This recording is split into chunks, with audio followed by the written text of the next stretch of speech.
Hello, everybody, and welcome back to another fantastic episode of Gamestack Podcast, right here on what We Just Love Games Network. This is episode 107, the 5th annual Stack Awards. Welcome. Hello. And joining me this evening, I am your host, Vendertron, and joining me this evening is the lovely Shalene. Hello, Shalene. Hello. And also Rick McVick. Hey, everybody. And also special guest joining us this evening, Dave Chaffins. Howdy do, folks. How you doing, Dave? I'm doing very well. I'm really excited for this episode. We've got a lot to talk about, and I'm going to be doing a lot of talking. It's going to be great, hanging out with friends. I love this.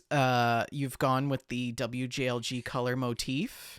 Very nice. Yeah, I got the memo. See, when there's like a guest on the podcast, you join the official our assistant does office. all the work. They send all the information out. We don't even know how it happens, but it's magic. I'm glad that you got the memo, though. Yes. Yep. Shalene, Rick, how are you two doing this evening? Officially muted. Okay. No, I was waiting for you to talk. But for once, I know. Don't make that face. I'm feeling good. I had a good week. I was productive at work. I feel happy. Excellent. Good. I had a good week too. There wasn't really anything that, exciting that happened. I can't. Sorry, Dave. I can't move it. No, I hate this. You guys got all dressed up. Fine. What? Oh no, he's taking his What's clothes he off. doing? What is he doing? What's he doing? Ladies and gentlemen, an astonishing thing has happened. Oh no. Oh. I knew it. Wait, how are you wearing a dress? What? I can't get rid of this program. It's in front of all of you guys and hold on. I got to go into the task manager so that I can get rid of whatever this is. Oh, Rick, you look McVick. beautiful. You look beautiful. I feel underdressed. I just got tired of Shalene's crap that she was giving me. You look great, Rick. You look really great. You look stunning. It's Who very are you tasteful. wearing? Stunning. This Is that Dior? I don't know. Your Wang, maybe? I had it custom made. Oh. My bow came undone. Don't want the goodies to get out. No, don't want those goodies going about. Oh, My necklace is gracious. my daughter's. Well, you look lovely, Rick. You look absolutely lovely. Oh, I know. Okay, Here, can you put the describe headphones in the back. describe this for our audio listeners, Shalene? Because The ironic thing is Dave was talking about the visual gags on the show, and I'm like, Yes. oh. How great visual gags are on our audio podcast. Mhm. Everyone, Rick is wearing a lovely cap sleeve ensemble. It's black. is that velvet? There is a beautiful little Yes. You need to both slightly shoulders. off-shoulder. Yes. Let's go. There you go. Now we've got an Very nice. off-shoulder Very- look. That's falling off. That won't I work. believe there's a little satin bow get. tied in the front. There And is. yes, and it is accented with a beautiful silver and gemstone necklace. So Listen, you're gonna have to this take this channel really down after. accents his collarbones. He looks beautiful. And my Adam's I love the apple. little p of hair that's just like. So when I actually had this idea earlier today and was like, that'd be funny, but I didn't take it much further than that. And then my wife was like, you should put on one of my dresses. And I was like, you're a size like 2. How can I? And apparently I can stretch a dress in more ways than one. Oh dear. Oh my god. Oh. No. This is Shalene. Okay. She was in tears, so I figured this would, anyway. Somebody said we were going to talk about blizzards, but all I'm getting is like heat wave over here. Series Oh, of no. hot flashes. Well, we are so glad to have you on the show with us tonight, Dave. Guys, this is our 5th annual Stack Awards. Can you believe that? I think that this What? calls 5th? Five of them? five of them, Shalene. I don't even know. I didn't even think we were doing the podcast this long, but apparently we have been. Yeah, it's just, this is wild. This is wild. Yeah. So 5th annual Stack Awards. I don't really even know how to tell you guys how this is gonna go, because I think it's safe to say that the video games that have released in the last year have We didn't been play them. subpar, and even if they were good, we still haven't played them. So we're just gonna tell you what we think we know. But that's how the Stack Awards goes, and good luck to all of the nominees and the contestants on this evening's awards. Those winners will receive Nothing. fictional Nothing. tiny Stack Awards in the mail with a letter of congratulations. Just remember, it's an honor just to be nominated. They're That's gonna true. get I forget what the word is. I've had a lot to drink. Kind of like I have a certificate, a degree in cryptozoology that I got as a gag. But that's what a lot of people know me for. So maybe it's like that level of involvement. Like, here's a piece of paper. Yeah. Exposure points. We're gonna pay them in exposure. That was the word I was looking for. Well, Yes. we do want to mention that the show is brought to you and sponsored by Oak and Crow Coffee. If you go to oakandcrow.com, you can pick up a bag of our artist coffee blend, We Just Love Coffee, and $2 from every bag of that coffee will go to the Children's Miracle Network. Don't forget, if you're listening live this evening, happy Friday to you. Welcome to the end of probably a very long and tiring week for most of you. If you're joining us live, hit that follow button, host us on Twitch, tell your friends about the show so they can join us live. And to our listeners who are joining us after the fact, once this recording is posted to the various podcast platforms, we love you too. We haven't forgot about you. Thank you for continuing to listen. Mm-hmm. We do have some new people who have come into the Discord. And Shalene, would you like to take us through that list? I would love to. Joining us on Discord this week are Easy. Yes, that's how rumors get started. Witchy Gamer 86. Welcome, Witchy Gamer. And Kit 2595. Hello, Kit. Thank you Excellent. all for joining us. How can people We're join still the at 440, by the way. Yes. Well, we're back to 440 because somebody came back from the corner of shame, but I think that they're too afraid to admit that it was the corner of the shame. They were just saying that they took a break. So Indeed. You can join the Discord just like Easy, Witchy Gamer, and Kit did by clicking on the link right below our Twitch page. That link is there whether or not we are live. And alternately, you can send us a message on social media or an email, and we will eventually get you the Discord link. Before we head into tonight's main segment of the show, which is the Stack Awards, we do have a little bit of news to talk about. And then we're also, wow, that's a lot of news. It's okay. Calm down. Calm down. I said the same thing. Still yourself, Vendor. Everyone it will be calm okay. down. Shalene, I'm Just just going to introduce it. Okay. Introduce it and hand it over. Okay. Yeah. Like all things I do, I will pass the buck on that. So we will talk a little bit about some, oh wait, hold on a sec. The producer is telling me that we've got some breaking news coming into the studio right now. Yeah, this just in. Yes. Shalene, what is this breaking news? Actually, this is news that broke earlier this week. Microsoft Xbox is planning to purchase Activision Blizzard. This proposed transaction is a $68.7 billion purchase. $68.7 billion. That's the value of like 9.5 Bethesda's, isn't it? I believe we so. now measure yeah. our purchases in Bethesda. Well, she did that on the last episode. episode. What were we talking about? Zynga. Zynga Yes. was acquired by Microsoft. Zynga for was 1.6 Bethesda. 12 billion or something, and she was like, that's Yeah. 1.865 Bethesda's. Yes. So yeah. So this is 9.5-ish Bethesda's.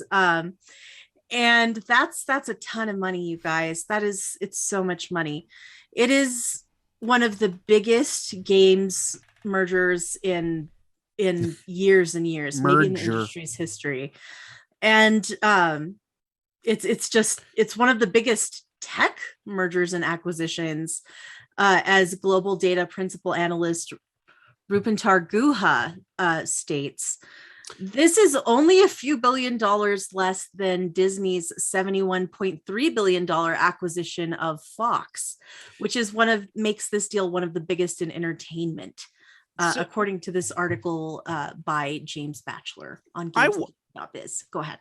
Sorry, I just had a revelation. Okay, tinfoil hat time. All right, so Bill Gates left Microsoft and Berkshire Hathaway in 2021 March. Okay.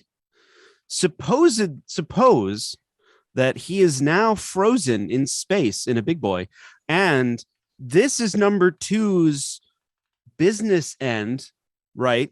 Like when Dr. Evil came back down, he's like, here's all of our legitimate business. We're bringing in billions. This, maybe Bill Gates is actually Dr. Evil in real life. And this is all just because, I mean, think about it.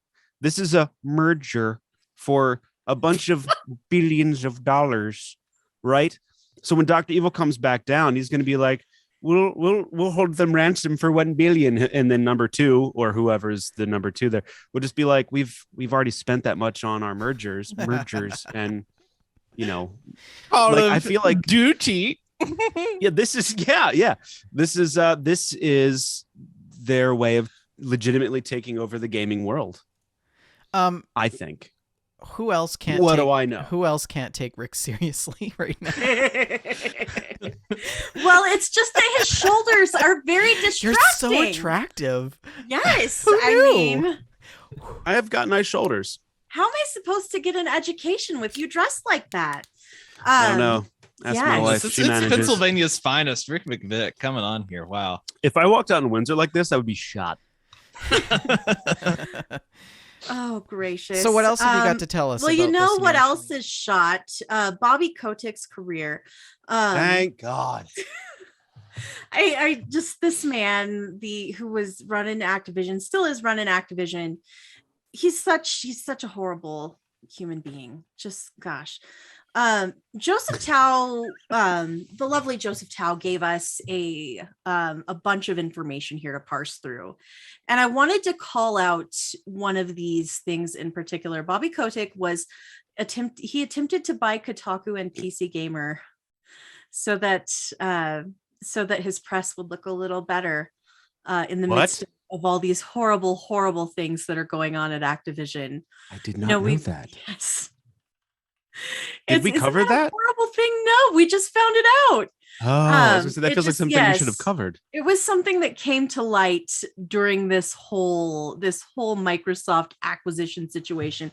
I feel like Microsoft was just sitting around and the meeting was like, hey guys, you know what? Things have been going really smoothly for us. You know what would be awesome?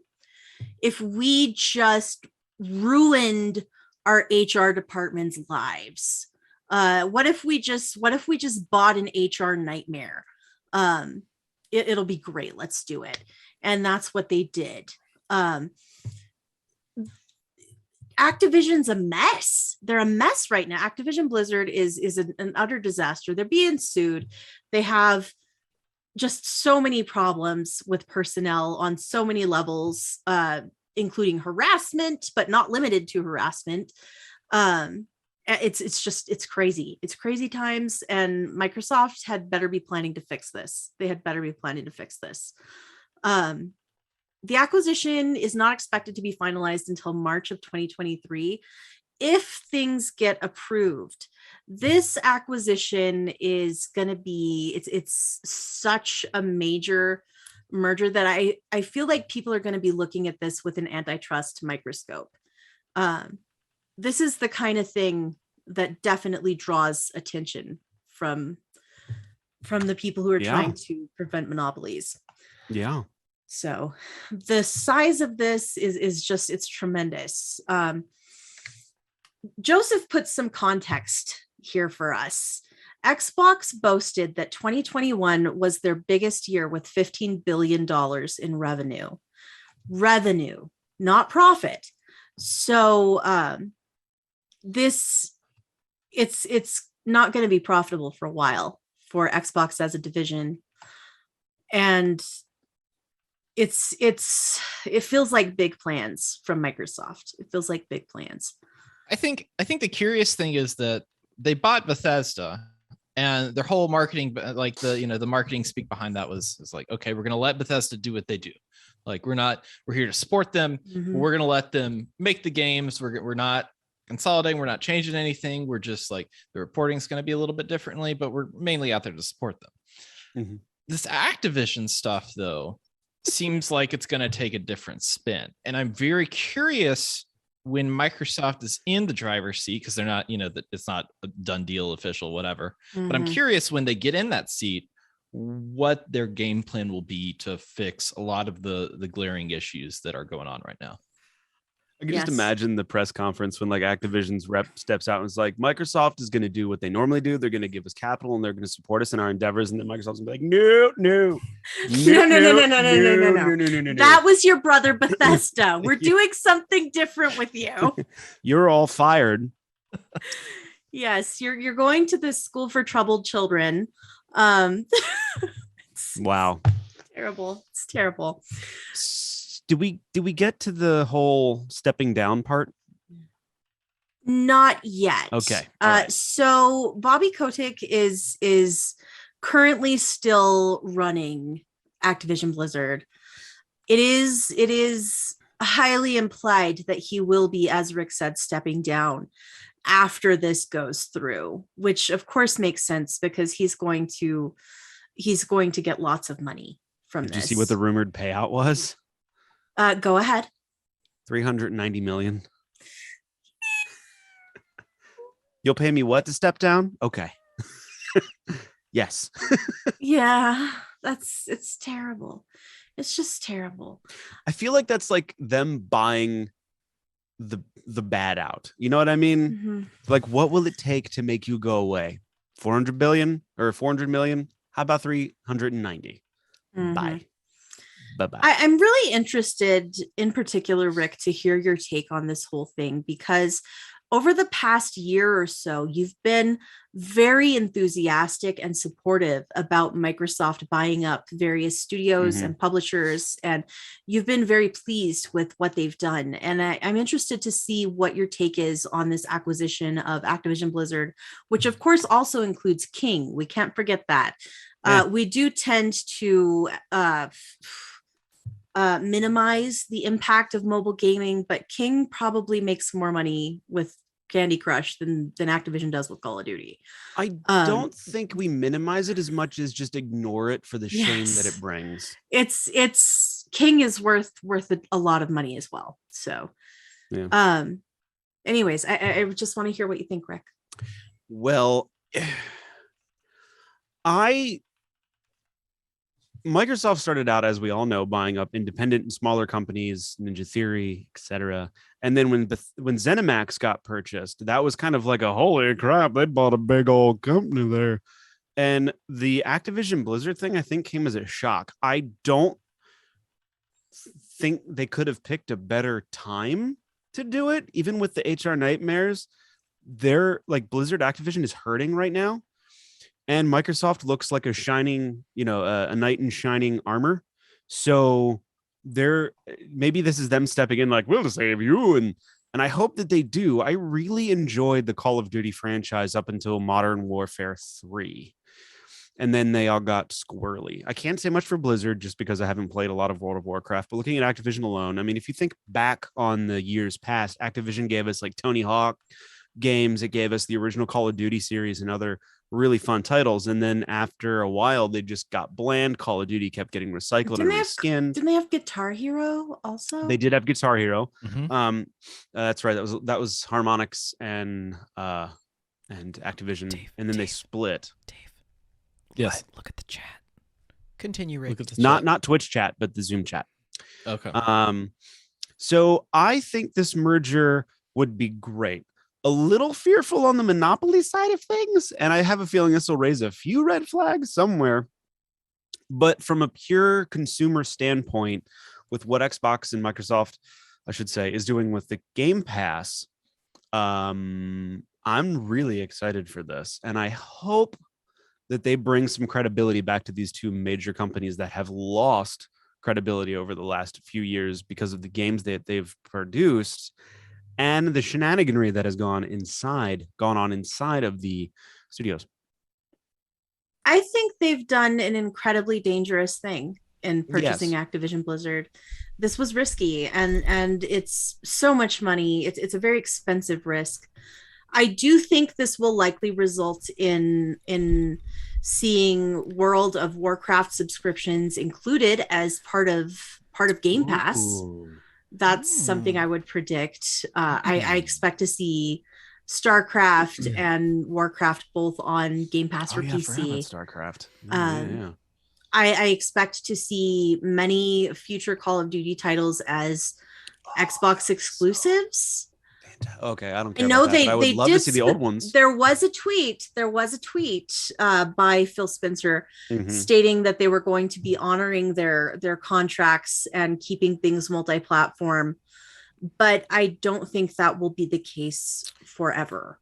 I agree, but I feel like Call of Duty is always going to be multi-platform, just with a legacy that it's had thus far. I mean, it started out on PlayStation, and there's a huge like esport push with the PlayStation and Call of Duty, so I can't imagine that they would pull that particular title off of multi-platform. I can't imagine that would. Now, I certainly would if I was Microsoft. I would yank that sucker right off of PlayStation and just show everybody that there is another reason why you should buy an Xbox and or Game Pass. Yeah, maybe. Yeah, I don't know. We'll see. I do want to touch on this article from gamesindustry.biz, and it's not coming up. Okay. By Marie Delisandri. And Microsoft's CEO, not Xbox's head, Phil Spencer, but Microsoft's CEO, Satya Nadella, discussed the Activision Blizzard acquisition, and he did say that it's going to require significant work to improve the cultural issues at this company. Specifically mentioned in this article are violations of civil rights and equal pay laws regarding the treatment of women at this company. And Nadella said, as CEO of Microsoft, the culture of our organization is my number one priority. This means we must continuously improve the lived experience of our employees and create an environment that allows us to constantly drive everyday improvement in our culture. This is hard work.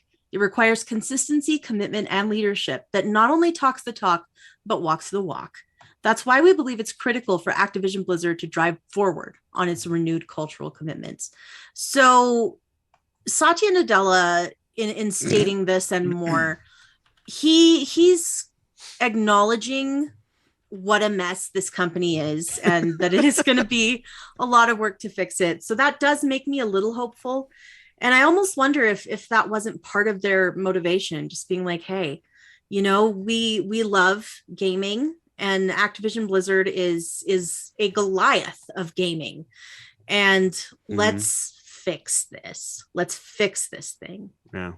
Yeah. One thing interesting that I read was Bobby Kodak's, his philosophy was everything has to be at the same level of success that COD is. So if you're not making like the next COD, then you shouldn't be doing it. So when you have games that come out that are kind of like doof. Yeah. Like when you have like Crash Bandicoot 4, which came out, which was a great, fantastic like Crash Bandicoot game, or Tony Hawk Pro Skater 1 and 2, which were fantastic. Those were not as successful as COD. And so from what happened, he took the teams that were making these kind of like offshoot projects like that and said, okay, guess what? Your little project didn't do well. You got to go work for support for Call of Duty or for Blizzard or for if whatever. You're not first, you're last. Yep. And Vanguard was a hot mess, if I may say so. Mm-hmm. Oh, that's all right, Rick. I played Battlefield 2042, and that was I can't wait. That was just an awful thing. Ugh. But unless anybody else has anything to add, I think we've spent enough time on this breaking news.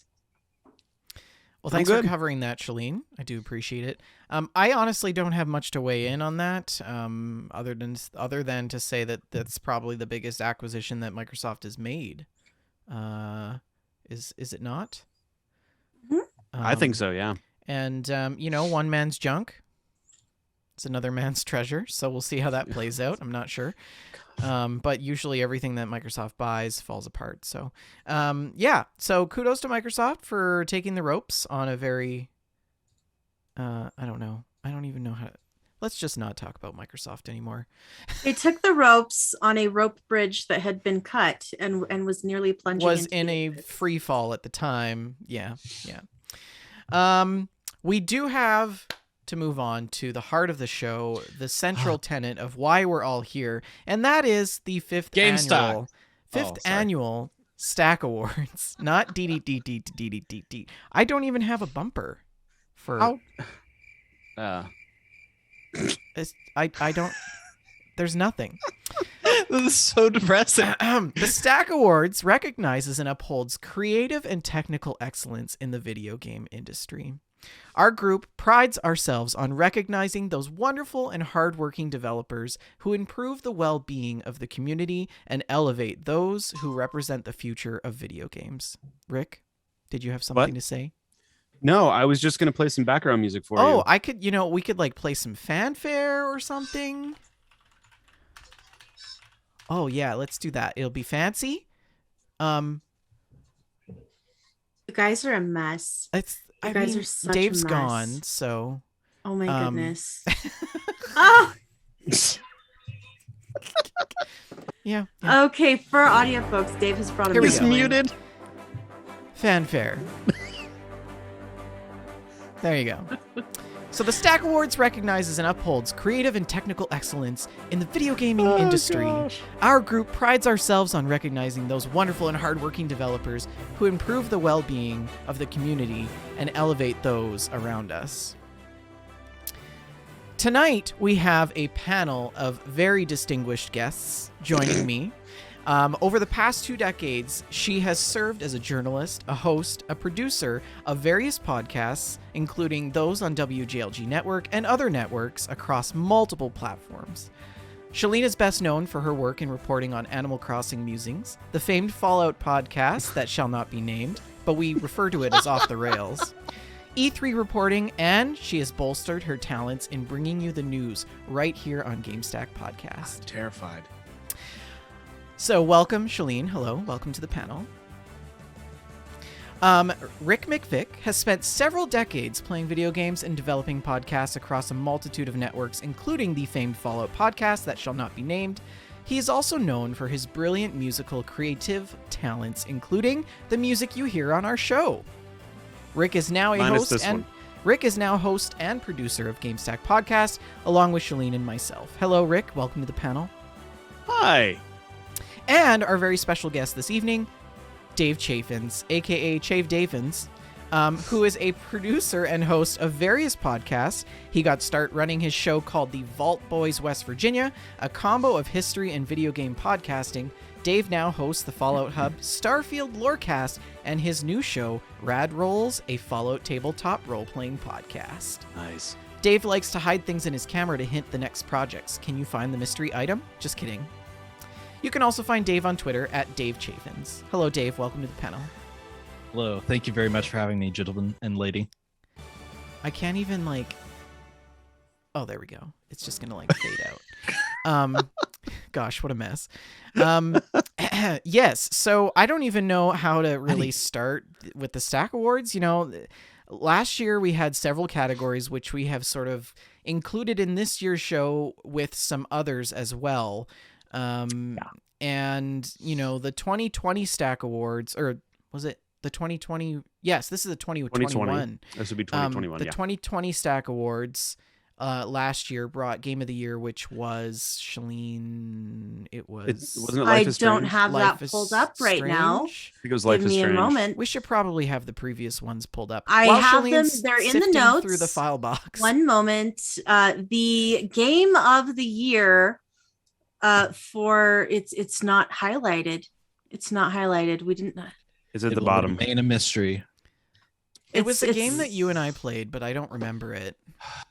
Okay, so the nominees were Microsoft Flight Simulator, Cyberpunk 2077, Doom, and Animal Crossing New Horizons, Oh, which probably means we gave it to Animal Crossing New Horizons. But I don't know. Probably. I don't Tim know. Twig was on it last year, so it might have been Doom. Yes. I'm just gonna go find the old show notes. So This is awful. This is from the old show notes. Oh, Why do we worry Okay. about last year? Last year's well, so we just last like to year. compare, but Or But Game 2 of the years Year ago, was so last really year. the only one that I wanted to mention, which I don't even remember what it was. So sorry for putting you through that.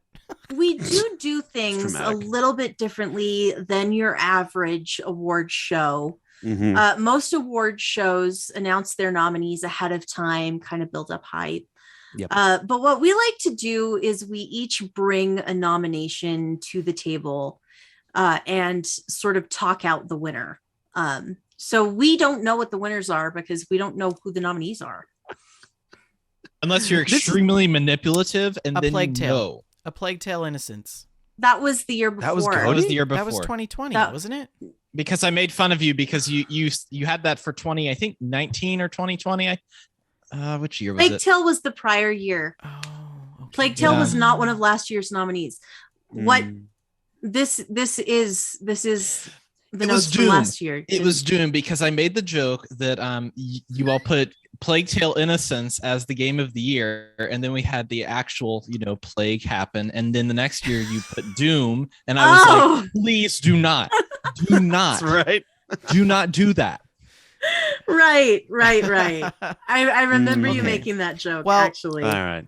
Before we get started with tonight's show, I'm like, normally when we all arrive at the Stack Awards, everyone's, oh, look what are they wearing?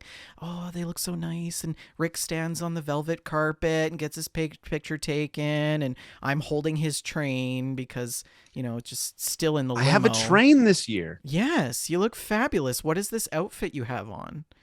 Huh? Is it I don't know. It's my Vera DeMilo special. Vera Wang? The Vera DeMilo. For those of you anyways, who get you that all joke. look very lovely. Shalene, I love this floral top that you have on. It's kind Thank of you. it's kind of like a meshy. It's got very sort of royal red colors. Has a ruffle. Very nice. I like it. Everybody loves ruffles. I think we Ruffles can have all agree that ridges. Shalene is the best looking one here. Jeez. Oh, Mm. thank That is you. correct. That is correct. Also, this evening, make sure that you have your beverages. Dave's evil twin brother, Chave Dafins, is over at the bar, so if you need a refill, it's just a few steps away. So, yes, I have some champagne. I bought a little bottle, a little tiny Champagne. bottle That's adorable. of champagne. It didn't pop when I opened it, which is disappointing. It was a screw top. I think it's because it's Prosecco and not actually champagne, but it's Well, fine. I mean, It clicked. Does it need to be? Listen, here's the thing. Here's what TikTok it's taught still me bubbly. today. It's still bubbly. There you go. Oh, and you have a flute. Look at you. Well, I mean, Your only champagne drink. flute. Who drinks champagne out of a coffee mug? Me? Me in college. Depends if it's a Monday or not. On New Year's, I drank it out of the bottle. Whoa. Whoa. Well, anyways, we should probably dive into our categories. This year, we've got Let several us categories: best narrative, best art, best soundtrack, best audio, best acting, shooter, open world, RPG, puzzles, best DLC or expansion, best independent game, best multiplayer, best old game, biggest surprise, special category, the game that held up or that helped you survive through 2021 with isolations and lockdown and uncertainty and all those terrible things.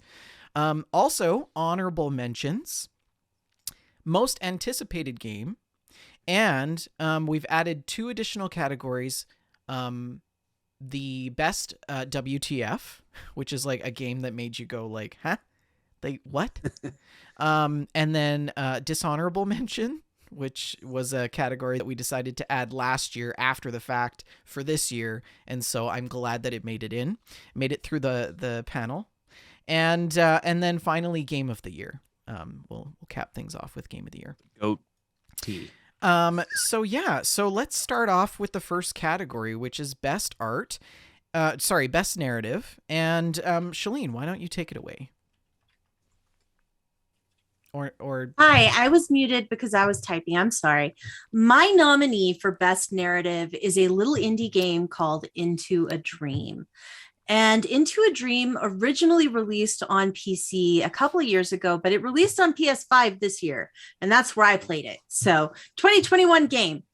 Into a Dream was a fascinating little game that told a story about the scenario was that you have entered a man's mind to sort of learn his story via his dreams.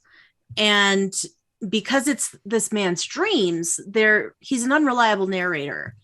And seeing all of these different scenarios, piecing together what's real and what isn't, was absolutely fascinating. It was a beautiful way to tell a story, and that's why Into a Dream is my nominee. Okay. Nice. I do have, well, I'm just going to keep the B-roll up there for a second. What is your nomination, Rick?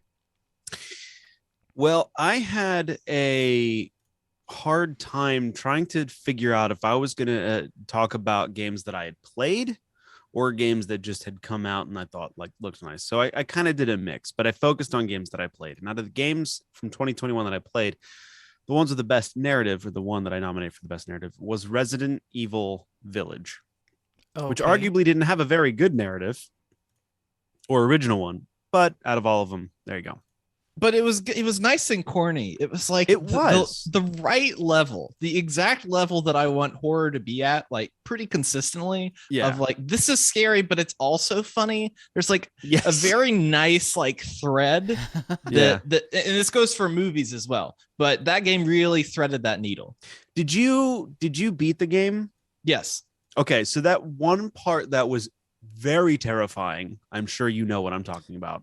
Yeah. That was what made the game for me, because it was just like such a weird switch up. But I did, plus like with the whole daughter thing. Yeah, I did like I mean, it wasn't, like I said, original, but it was a very good narrative. So much so that I've played it. I almost beat it twice already. So I'm on my second playthrough. I'm on that mercenary mode, and it's great. Oh, it's nice. fantastic. Nice. Dave, what about you? What's your nomination? My nomination for best narrative, I'm taking the Shalene Lopez maneuver here and nominating a game that it technically came out, I think not last year but the year before, but came out on PlayStation this year. Okay. My best narrative is Disco Elysium: The Final Cut. Excellent choice, Dave. Excellent choice. The game is the most like New Vegas that I have played, where choices, whether you succeed or fail, matter. And sometimes it's just fun to fail. Like, you can walk up, you're supposed to be this guy with amnesia who's supposed to be investigating a murder. And so you can look at somebody and yell, like, the end of the world is coming and I am a super cop and I'm going to do cocaine in front of you. And they're going to go like, do you need any help? Like, what can we do to help you out here? You're just talking crazy. And it's really the combination of your main character being a total mess that, like, for example, I failed a speech check and tried to run away from somebody that I was trying to pay for my room at an inn for the night. And so instead of running away, I actually failed to run away. And I fell on top of a woman in a wheelchair when my character was running away. And it's a special game to make the successes great, but I think it's narratively a very interesting game to make the failures even more interesting. Yeah, Okay. Absolutely. That's a good point. That's a great call, Dave. I love that. That's fantastic. Okay, so I've got a nomination here, and my nomination for best narrative is It Takes Two. As you guys know, Shalene and I have been making our way through It Takes Two. It Takes Two is a indie game developed by Electronic Arts, EA. And is it developed by EA? EA's the publisher. It's developed by Haze Light Studios. Thank you. And yeah, it's this wonderful co-op game where you and one other player turn into tiny little dolls where you have to navigate this world to try to save your marriage and ultimately save your family, which your daughter is very sad about, losing her family and her household and her parents splitting up. So you have to go through all of these various micro worlds that are portrayals of what the daughter is going through. And I think it takes Best Narrative. It's got my nomination for Best Narrative just because of how zany it is and how fun and creative some of the lines are. So that's my nomination. That is a great nomination. And I think I'm willing to throw my vote over to It Takes Two because of the way that this game... Rick, you're turning into a Karen with that dress. Because of the way that this game incorporates your actual relationship with your co-op partner into the story that it's telling about Cody and what's her name? Is that memorable? May. Huh? Cody and May. May. Because as Cody and May are a little more combative, so are you in your relationship with your co-op partner, being a little more competitive, a little more versus mode. And as you collaborate, you grow to have that more collaborative relationship with your partner. And I love the way that it's set up. And I'm willing to throw my vote to It Takes Two. It's interesting that you would do that, considering the background that you have is certainly It Takes Two, and not at all Resident Evil 8 Village. Yes, I do have Resident Evil Village back here. To be fair, you didn't freaking play the game. I played some of the game. I played some of the game. Yes, but we all know that the Stack Awards, to qualify as a panelist on the Stack Awards, you don't actually have to have played the game. You just have to be a brilliant, world-renowned media influencer, which we all are. So of course, it's true. We are Yes. worldwide. That's Yes. of very course. true. So, yes. And we are connecting from the four corners of North America. So, kind of. Dave's a little bit in the middle. Shalene's over on the dangly bit. I mean, me and Rick are like neighbors. I don't know what you're Excuse down me. at the bottom there. There's no dangly- dangly bit of New Mexico. No, that's Florida's the Florida's poop the of dangly America. bit. Yeah. It literally kind of Gracious. dangles off there. Yeah. So I guess Best Narrative goes to It Takes Two then, since that's 2 votes. Unless Dave wants to change his vote to Resident Dave, Evil. you're the swing vote, buddy. Here's the thing. I'm gonna switch my vote to Resident Evil because and there's a story. I played It Takes Two with my wife, and the story of It Takes Two is about a marriage that is really not doing so hot. And I'm sure by the end of it, like, things tend to be better.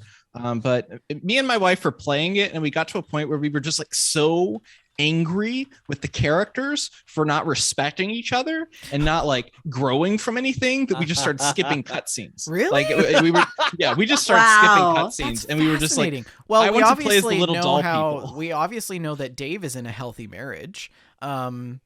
Compared to the two in It Takes Two, because you're picking up on all of the flaws and the things that they're doing wrong. Well, it's like when you watch reality dating, like you're almost angry at the people for doing the thing, and then it becomes like a little bit annoying. But in this one, it's like just like get with it, doll people. Stop throwing nails and start loving each other. My Doll people. My iPad decided to leap off the desk as you were That's fine. explaining that. That is so interesting. Okay, I throw in so- Resident Evil 8. so it's a tie. Has this ever happened before? I don't think Well, so. I think that maybe when it's a tie, we let our audience decide.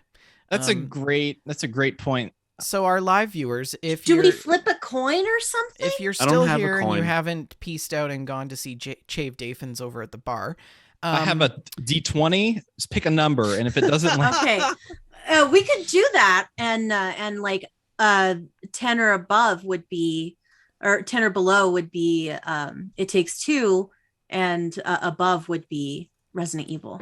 sure, this is a nice. Is this like an official Fallout die? I got the little vault. Oh, tech. it's Ooh, beautiful. got That's that. nice. Yes, let's do Yeah. it, Dave. All right, sir. So 10 or above, take Roll It for Takes Two. initiative.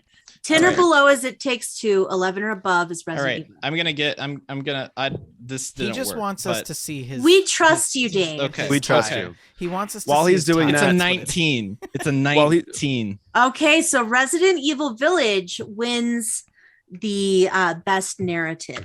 But I do like what Joshy says in chat. He's like, I wish I could weigh in. I only caught the It Takes Two part, and all I know about Resident Evil Village is the tall lady. I mean, tall. That's all you need to know, my dude. This Yeah. tall Yeah. lady. Tall lady. She's very tall.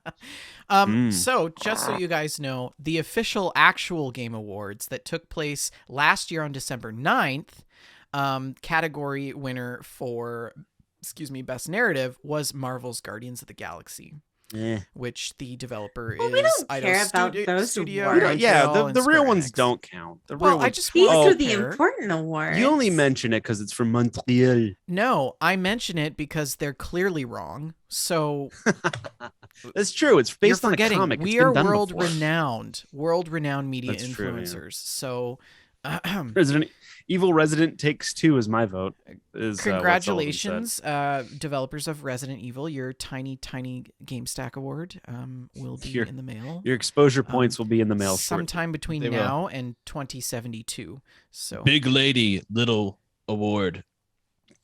our next best award, super mutant. Our next award is for best art.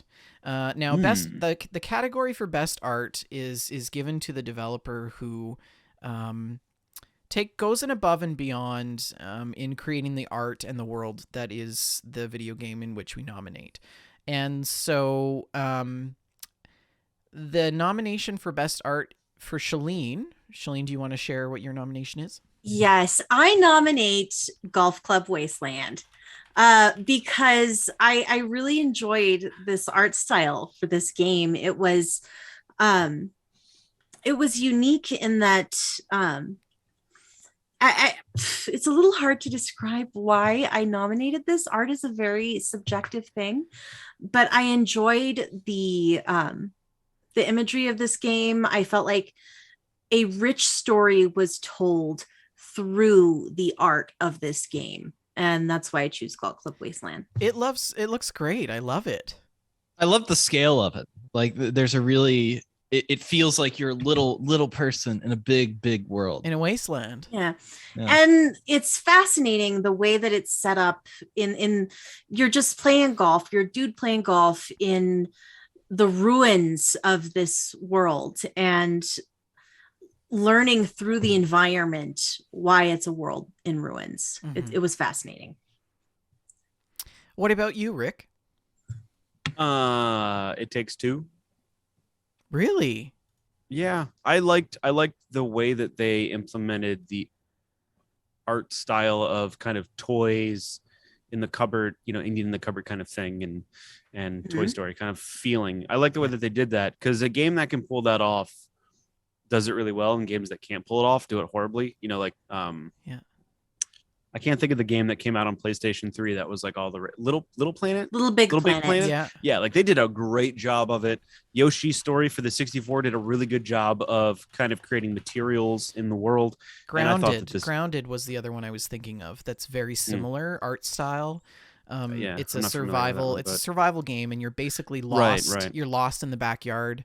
Honey, I Shrunk the Kids. Yeah, it's Honey, I Yes. Shrunk the That's- Kids in video game form. So yeah, I'm a big fan of the art that they did in Take Two.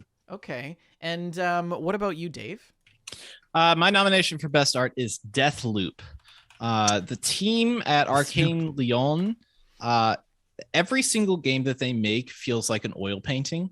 And they actually have oil paintings in the game themselves. Their previous Dishonored series was kind of the same art style and maybe even same universe as Deathloop. Are you serious right now? I need to go play Deathloop. I mean, Podcast, I have to go play Deathloop, you guys. No spoilers, but I thought it was great.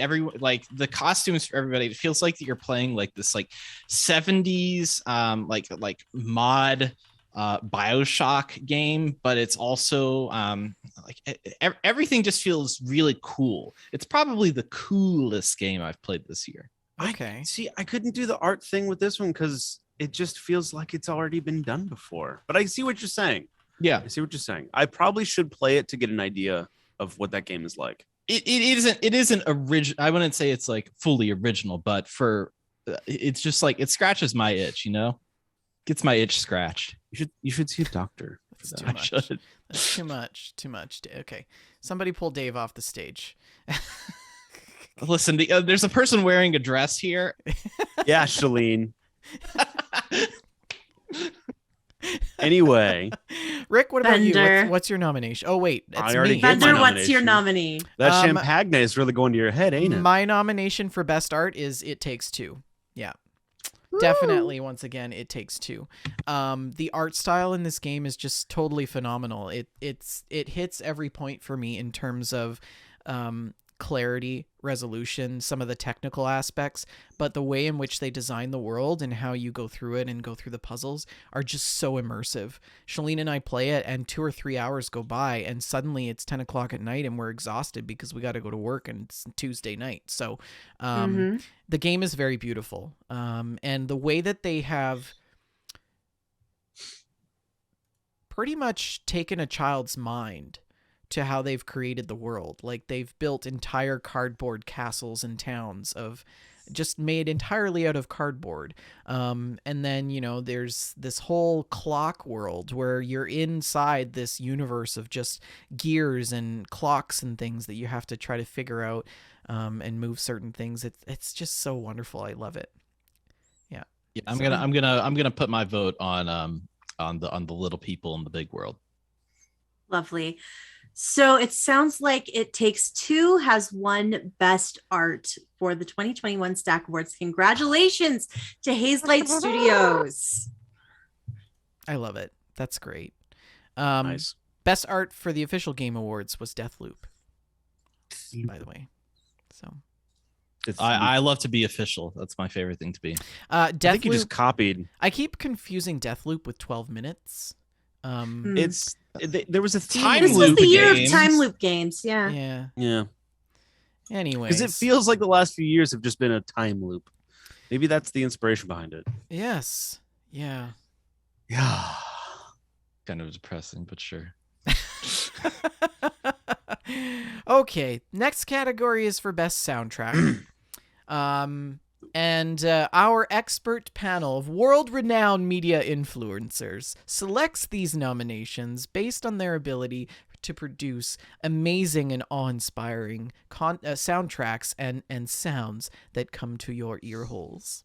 And the nomination for best soundtrack from Shalene is... I had a lot of difficulty making this decision.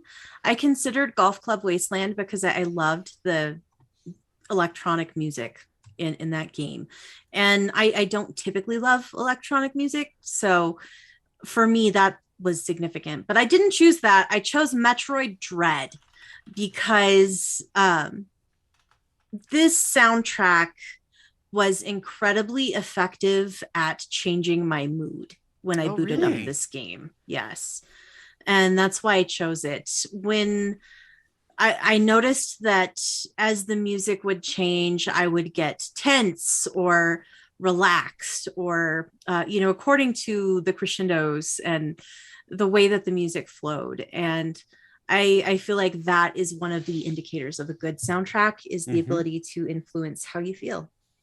Yeah, absolutely. What about you, Rick? What is your nomination? Well, my nomination for best soundtrack is Forza Horizon 5. And one of the reasons is because there's 2 stations on there that I really like, Hospital and XS. XS is kind of the rock station. They play the Foo Fighters on there a lot. And then Hospital is like kind of electronic, synthwave kind of stuff. But what they do, and I don't know how they do it. Well, I'm sure it's a coding thing. But what they do in that game is when you beat a level or come in first, they tie in the song or particular song based on the station with the podium reveal of who came in first. And it's usually a pretty cool song. And I like the way that they do that sort of transition effect with the sound. And I really like the music in this game. It's been a lot of fun to play in that. So yeah, Forza Horizon 5. Wonderful. What about you, Dave? Psychonauts 2. The soundtrack overall is really great, and the original one's great as well, but there's two instances in this game which really stand out to me. One is a level where you are helping a spirit regain the five senses. And the spirit used to be a musician, and the spirit is played by Jack Black, and Jack Black sings original songs as you go through the levels. And the levels are set up to look like Yellow Submarine. So it's like very Beatles inspired. Later on, there's a level where you're learning about the history of a particular thing, and you are riding a ride, and it is exactly like It's a Small World, but they've made it to the tune of this like history that's going on within the world of Psychonauts. So you're like stopping the ride, getting out, you're listening to the song, trying to pick up clues of what to do next, and then getting out and doing something. That's cool. Sounds really fun. Got my vote. Did you play the original Psychonauts? Yes. Mm-hmm. And what did you think of the original? I think the original is fine. I like the original. I much preferred Psychonauts 2. I feel like Psychonauts 2 feels like a better game. I think the story is better. I think it's just like a way more polished experience. But I like the original Psychonauts. Okay. Nice. Okay. So I think that leaves just me. And this one was tough. I don't really know. I'm not entirely sure because, to be perfectly honest with you, I haven't played much video games that have substantial soundtracks this year. I've played games that have really great audio, but that wouldn't fit into this category. And I think for me, my selection would have to be Life is Strange. The new Life is Strange. The soundtrack in that game is pretty great. I don't really have any other remarks on it other than to say that the original score is really nice. And again, like Shalene said, it really affects your mood and the way you play the game itself. So my choice for best soundtrack is Life is Strange.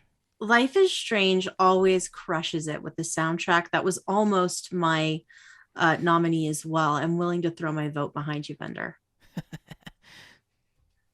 Gents, Right then. What do you think? I guess I was sticking with mine, so I guess that takes it.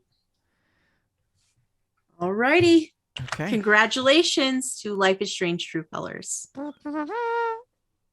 The next category is similar to soundtracks, but this category is best audio, which is best known for all of the quirky little sounds and voices. Well, actually not necessarily voices, but we don't have a category for best voices, so we'll just mush it into Voices this one. count. And best audio is really the bread and butter of video games. What makes that immersion possible for all of us. Shalene, do you want to go ahead? This one was really difficult for me as well. I didn't feel like I played much that was incredibly standout in terms of audio. I did choose Metroid Dread for this one as well, because Rick, don't make that face. It's a headphones game. You have to use headphones when you're playing Metroid Dread, and the audio cues were they were my favorite for the year. So that's that. And nice. Stop with that face, Rick. I didn't do anything. Metroid Dread. Anything specific about the audio that really stood out for you? The audio cues in combat was specifically, and just all of the beautiful little sound effects, opening doors, and all the little things you do in a Metroid game. The sounds of footfalls, and I enjoyed them. I didn't play much that had stellar audio. Okay, you guys. Okay, that's fine. That's fine. That's fine. What about you, Rick? Okay. That would be Forza Horizon 5. They spent a lot of time and effort focusing on engine sounds. I mean, you can go in and when you change your exhaust from sport to race or whatever, even changing the carburetors will change the tone of your engine. And they spent a lot of time modeling certain types of engines, V8s, EcoBoost 1.4 liters, EcoBoost 2.0 liters, and so forth, going back and recording what vintage Ferraris sound like. They spend a lot of time getting the engine sounds accurate, which matters a lot. And the sound also changes depending on if you're inside the car or outside of the car. So if you're inside the car, it's much more muffled exhaust sound. If you're outside of the car, it sounds like you're outside. So they did a really good job of, the way the car sounds and the visceralness. I mean, when you get into like a 1960s era muscle car V8, it sounds unbalanced. It warbles along, but when you get into like a highly tuned V12 Aston Martin, it's just this nasty sounding cat cougar yell. I mean, it's just they did a really good job with it. So yeah. That's and Dave, nomination. What is your nomination? My nomination is Resident Evil 8, the Bienvento house, particularly, which is a level in there that I believe Rick has played. Oh yeah, Shalene hasn't played it. Don't tell her. Yeah. There's some audio. There's some audio going on in there. Yeah, you're right. Oh, are you referring to the thing? I'm referring to the thing, Rick. This is great podcast content, and I'm referring to that thing. Oh, I hated that thing. Dave, Rick has been peer pressuring me. I hated that thing. He's been peer pressuring me to do this game for Survival Horror Sunday, but instead of our traditional setup of Rick playing while I watch Curled Up in Terror, I would be the one running the controls while Rick heckled me. I want her to play that house.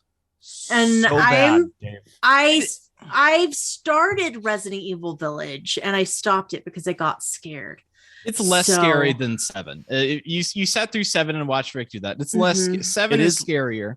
But that house, there is a scary. There's some scary stuff in there. I'm gonna need a lot of moral support in the chat if we're gonna make this happen. Gosh, I really want her to play through that house. That is the only reason I want to watch her play it. All right. Yes. So that's my nomination. Okay. Thunder, what was yours? My nomination for best audio isn't necessarily all the bumps and squeaks and screeching door sounds and all the other things. It's mostly voice actors. And best audio design for voice acting. And my nomination goes to Sea of Thieves for their Pirates of the Caribbean content, because the voice acting of Jack Sparrow and other famous characters from the Pirates of the Caribbean franchise were not actually the original voice actors. So to be able to mimic and repeat the exact voice type of those characters was phenomenal. I think it's quite brilliant what they've done. So that's my nomination. That is a great nomination. That really is interesting. Does anybody want to throw their vote in with anybody else? Do we need to roll the dice? I'm throwing my vote in with Rick McVick's Forza. Everything he said about I'm not a big gearhead, but I noticed all that stuff when I played. And I was like, this is pretty cool. Pretty cool stuff here. I can get behind that too. Yeah, that's right. I definitely was convinced when Rick was talking about it. I think he made a very strong case. Oh, good. I think this is the first time I've ever made a strong case in the award ceremonies, because usually people are like, no.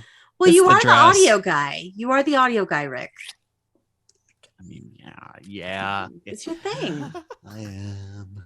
I guess. Oh, shucks. All right, so best audio stack award for best audio goes to Forza 5, sounds like. Yes, congratulations, Forza. Once again, expect your tiny little award in the mail in the next 50 years. Our next category is best shooter. And I think the name is sort of self-explanatory. Best video game that had the best shooting capabilities. I don't know. Did we pass acting? We'll go back to that. We skipped acting. All right, go back sorry. to that. It's all no spoilers. It's all an act. Yeah, best shooter. Shalene? Lord, I hope so. Okay, I didn't really play any traditionally shooter games. The closest I got was Resident Evil 8. So that's a lie. That's my vote. Is that a lie? What's the lie? What is the lie? My nominee is Back Back for- for Blood. That's there you go. Yes. My nominee is Back for Blood. Yes, it was the best shooter I played this year. Oh, really? Much better than Resident Evil shooting. Yes. Tell us. Back for Blood is the shooter that I played this year. So it was the best one that I played that came out this year. Rick, did you You can argue that. Did you guys play this together? Yeah, we did. We need to do it again. But yes, we did play this on Survival Horror Sundays. Survivor Hall. Okay. Yep. And We did. what about you, Rick? What's your nomination? Best shooter.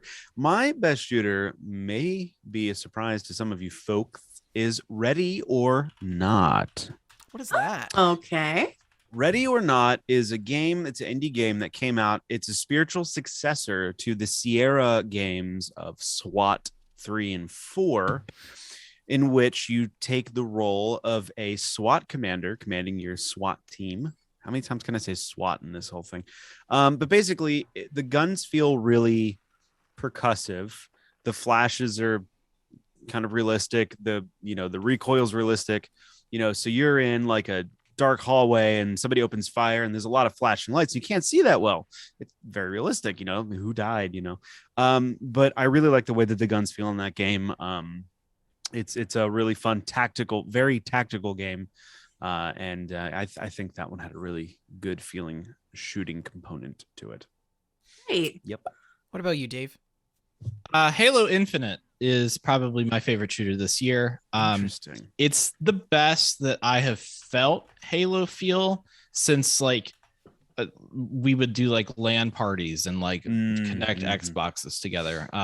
The open world, I think, accentuates that too, where like in Zelda's Breath of the Wild, you're constantly changing weapons because things keep on breaking. And it has kind of that same effect in the open world where you're shooting a weapon and then you've got to go pick up a different weapon, and you may think that's a worse weapon, but really it's just a weapon you should use differently. I think it's one of the few games that I've played where I'm not like, oh, okay, this gun is OP, or this is the best thing that I can shoot at a little alien.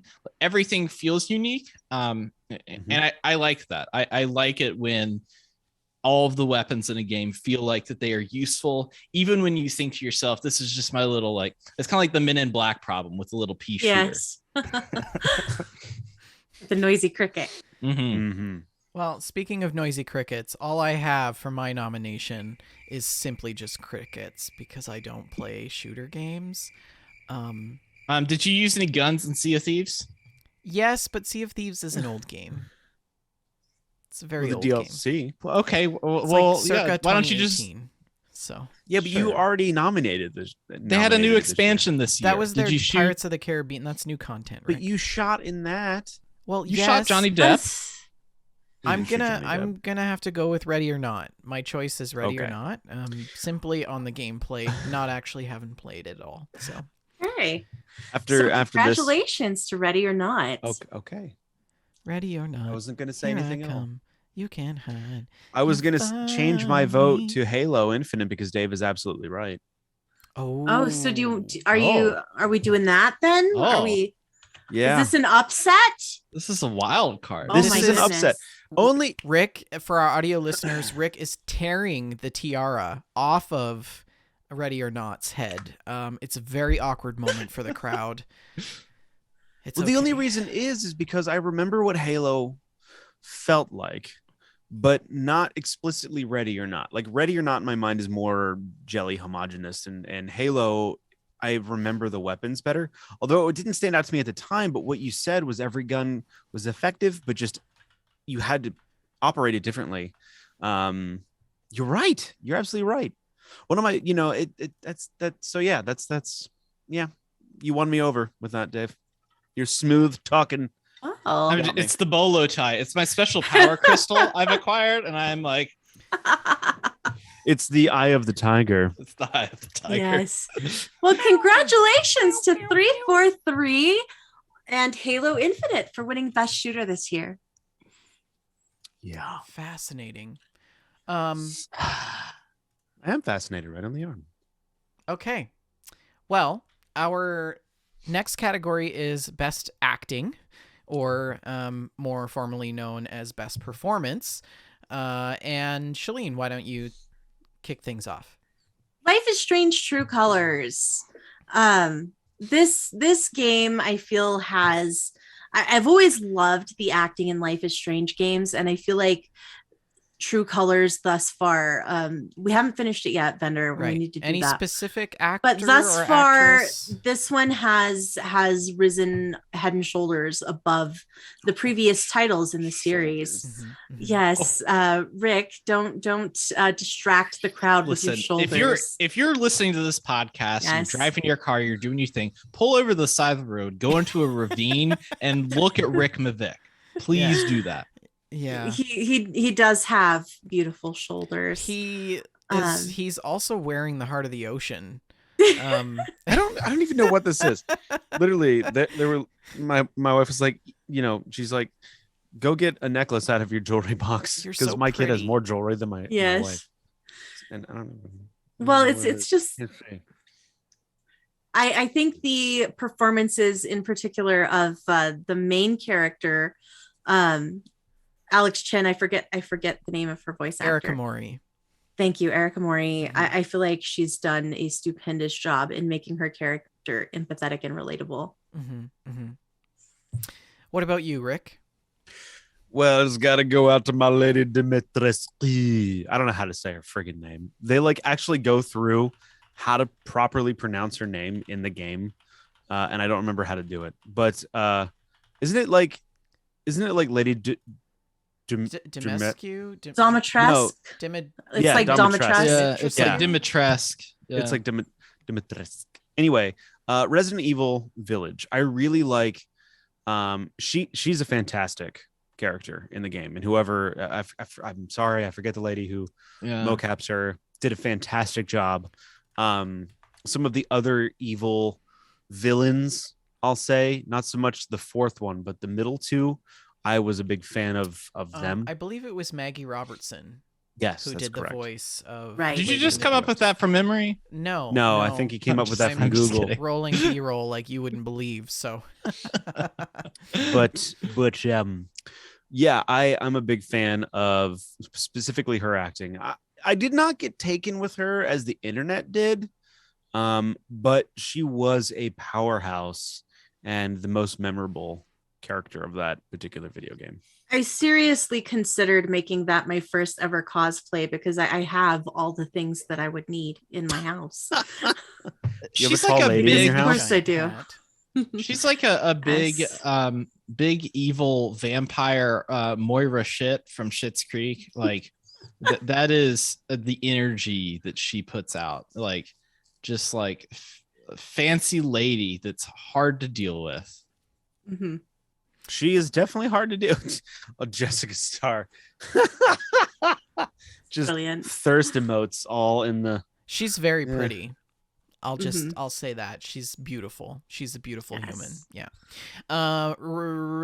Dave. Dave. What is your nomination? Disco Elysium, the final cut, is again, I'll bring that to the table. It's a CRPG detective game where it's all based on different parts of your body and mind that you improve. And your body parts, like you have your limbic system and your inland brain and your like pain, like the different emotions in your brain talk to you and tell you things about the situation, and they're all voice acted differently. And so it's like context of when you're angry at something, there's like a little devil on your shoulder that's anger, but there's also like the police devil on your shoulder that's talking to you at all times. One of the big things that they added for the final cut was to add a bunch more voices in. I think across the board, it's really interesting accents from all the different voice actors. I think the developers are actually out of Estonia, so even for the English version, it's really great. I think the best voice actor though is your assistant. His name is Kim Kutsuragi, and he is just a gem of a lad. He's a lovely being. Great. Is it Thank like wonderfully like disjointed accents where it's like American, like I'm from New York. I've been born here in New York. I'm American. Where like, do you remember Enemy at the Gates, that movie? Where it's No. like, Oh gosh, they were Russian snipers, like Russian snipers, but it's Jude Law, so he's like, "Hello, I'm a Russian sniper, born outside of Moscow." And you're Right. like, that It- that doesn't work at all. Guys, At that's all. why that is why I could not take the Chernobyl HBO show seriously, because they were all like, "Hello, here we are in Chernobyl."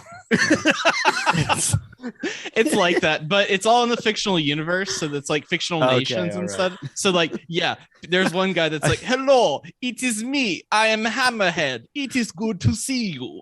If But it's he's born in like- Kentucky. Yeah, like it's all fictitious, so it works. But it's really it's cool, and if you talking about it that way, yeah, it's funny. But if you play it, it's really interesting. Mhm. Right. Well, my nomination for Best Acting will have to go to the husband who, the voice actor of the husband in 12 Minutes. If you don't recall what 12 Minutes is, it is the video game where you literally repeat things over and over every 12 minutes until you solve the puzzle and you get it right. The voice of the husband in that show is James McAvoy. McAvoy, yeah. McAvoy. James Oh, McAvoy. really? He was the voice of the husband in that show, and he did a fantastic job. I thought it was really amazing because the emotion that he puts into his internal thought process and narration is really, really good. So yeah, I thought that's my nomination. What do you guys think? Interesting. I think I'm willing to support Rick and the tall vampire lady. Yeah, I like big lady. Big lady good. You like big hats, and you cannot lie. I love feel like- how big the hat is. I feel like the lizard brain like kicked in. I like big lady. Big lady good. Oh no. Is the big woman Okay. still here? Oh no. Arguably the best byline in any show ever was that one. Well, congratulations Yes. to Maggie Robertson for taking the bacon with Best Acting Award as your role as Lady Dimitrescu in Resident Evil Village. Lovely. Your tiny stack Dimitrescu. award will be in the mail shortly. Tiny award, big lady. Teeny tiny stack award. Dave, you're killing me here. Okay, next Tiny cup. Saki it to me. This is a tiny cup. Best series of jokes on the 70s show. Sake to me, Leo. Okay. Oh, put a sake in it. Next category is Best Open World. Now, all of us have definitely played some version of an open world game this year. It is a huge category in the video gaming industry. It can be best described as a video game in which the player can openly and freely wander about the world in which they are playing, interact with characters, pick up different objects, and do and create certain things. So, Shalene, what is your nomination for Best Open World? Okay, I didn't feel that I really played any new open world games. The only open world games I played were old ones, like Fallout 76 and Sea of Thieves. So my nomination is the closest I got to an open world game, which is going to be Skyward Sword HD. Okay. Hmm. And why? Because it's the one that I played that's the closest to being an open world game.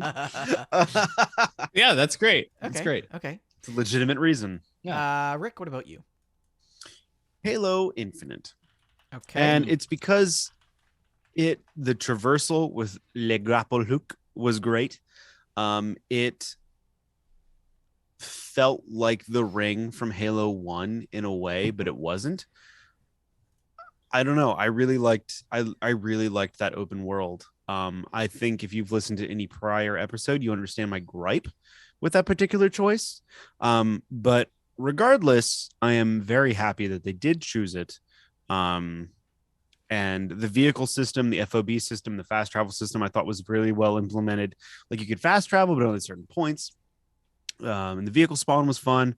I did get the hoverbird spawn. I can't remember what that's called. VTOL? No, that's not right. I don't know. But Yeah. So anyway, the Halo. I really like that world. It was a lot of fun to walk around in. I just wish they tied the open world a little bit more into the campaign. That's the only thing I wish that they did. Okay. And what about you, Dave? I as well have voted for Halo Infinite for a Woo! lot of the same things that Rick posted, but there's this level in Halo 1 called the Silent Cartographer, and Yes. Yes. I do geospatial information systems as a job, but when I go to parties, Woo! I'm always like I'm a cartographer because Yes. they're like, oh, like the silent cartographer. I'm like, yes.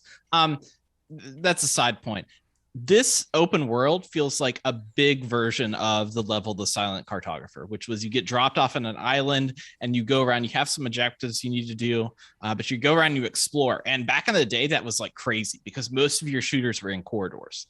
Yes. It combines the fights that you normally have in Halo that only lasts like maybe a minute or so, and it disperses them throughout the world and gives you like it's one of the few games that I've played where it's like, oh, here's a bunch of points in the map, go fix all of this. Like games like Far Cry or Assassin's Creed have that. It's always fun to do that in Halo Infinite, and it's one of the few games I think that's come out in the past few years that it's felt that way. Okay. Fantastic. I guess that leaves me. And why is that funny? Just because I like your hesitation because you haven't played a lot of video games. Yeah, like, And I feel like you're pulling a lot of this out of your ass. no, I actually have one for this category. Okay, all right. Excellent. Yes, my selection for best open world this year is Farm Simulator 22. Yes, Farming Simulator like that 22. one, It's yeah. entirely an open world game. That is literally what makes the game what it is. If you guys have not played Farm Sim 22, it is an open world game in which you are a farmer and you drive various pieces of equipment and farm and do all kinds of things. What sets this game apart from the rest for me this year is that they have implemented a new type of system in their open world called seasons. And I'm not talking about microtransactions and new patches and updates. I'm talking about actual seasons.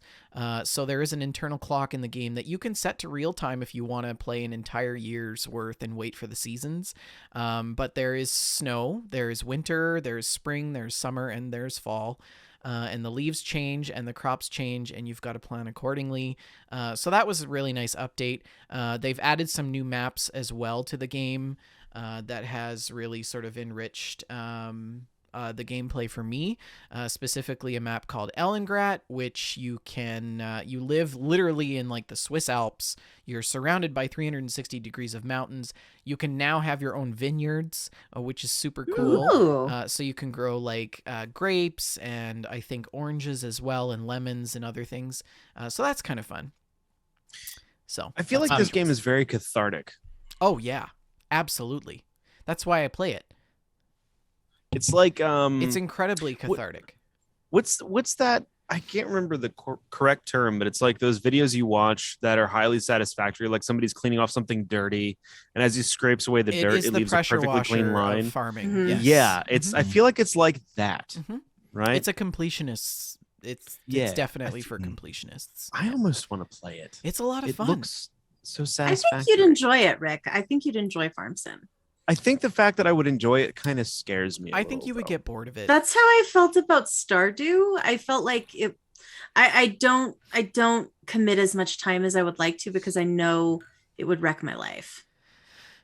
I don't know. I just feel get a- like you would get a little bit bored of it. Because it is a lot of back and forth, up and down fields. You can choose what you want to do though, and there's a lot of things to do in the game.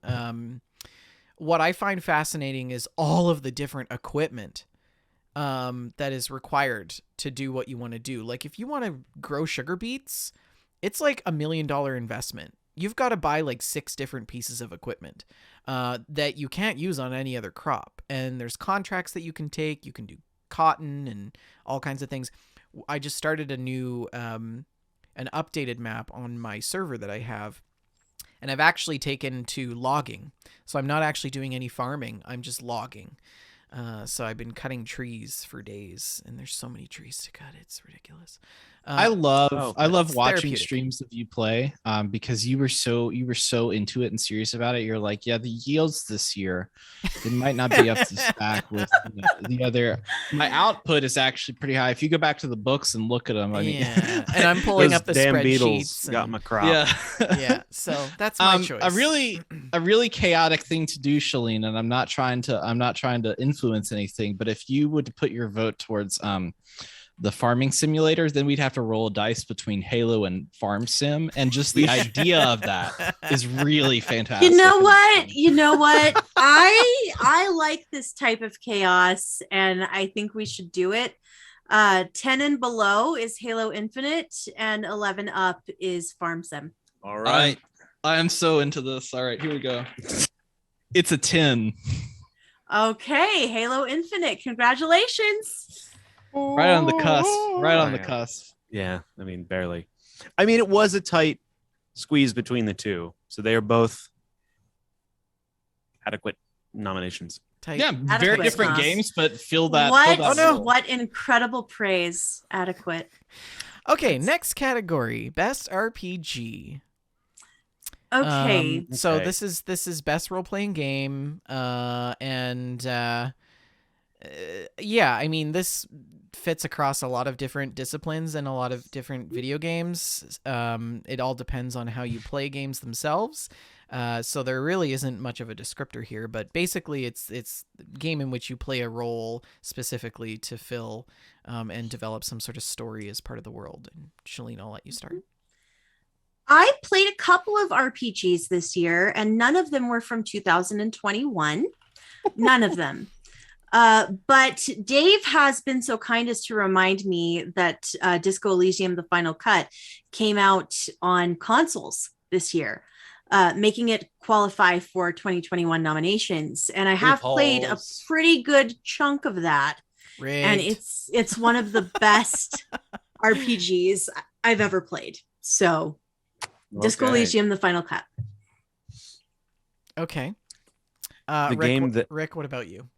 The game that I nominated needs no explanation. It is the Mass Effect Legendary Edition. I think is the best RPG that came out in 2021.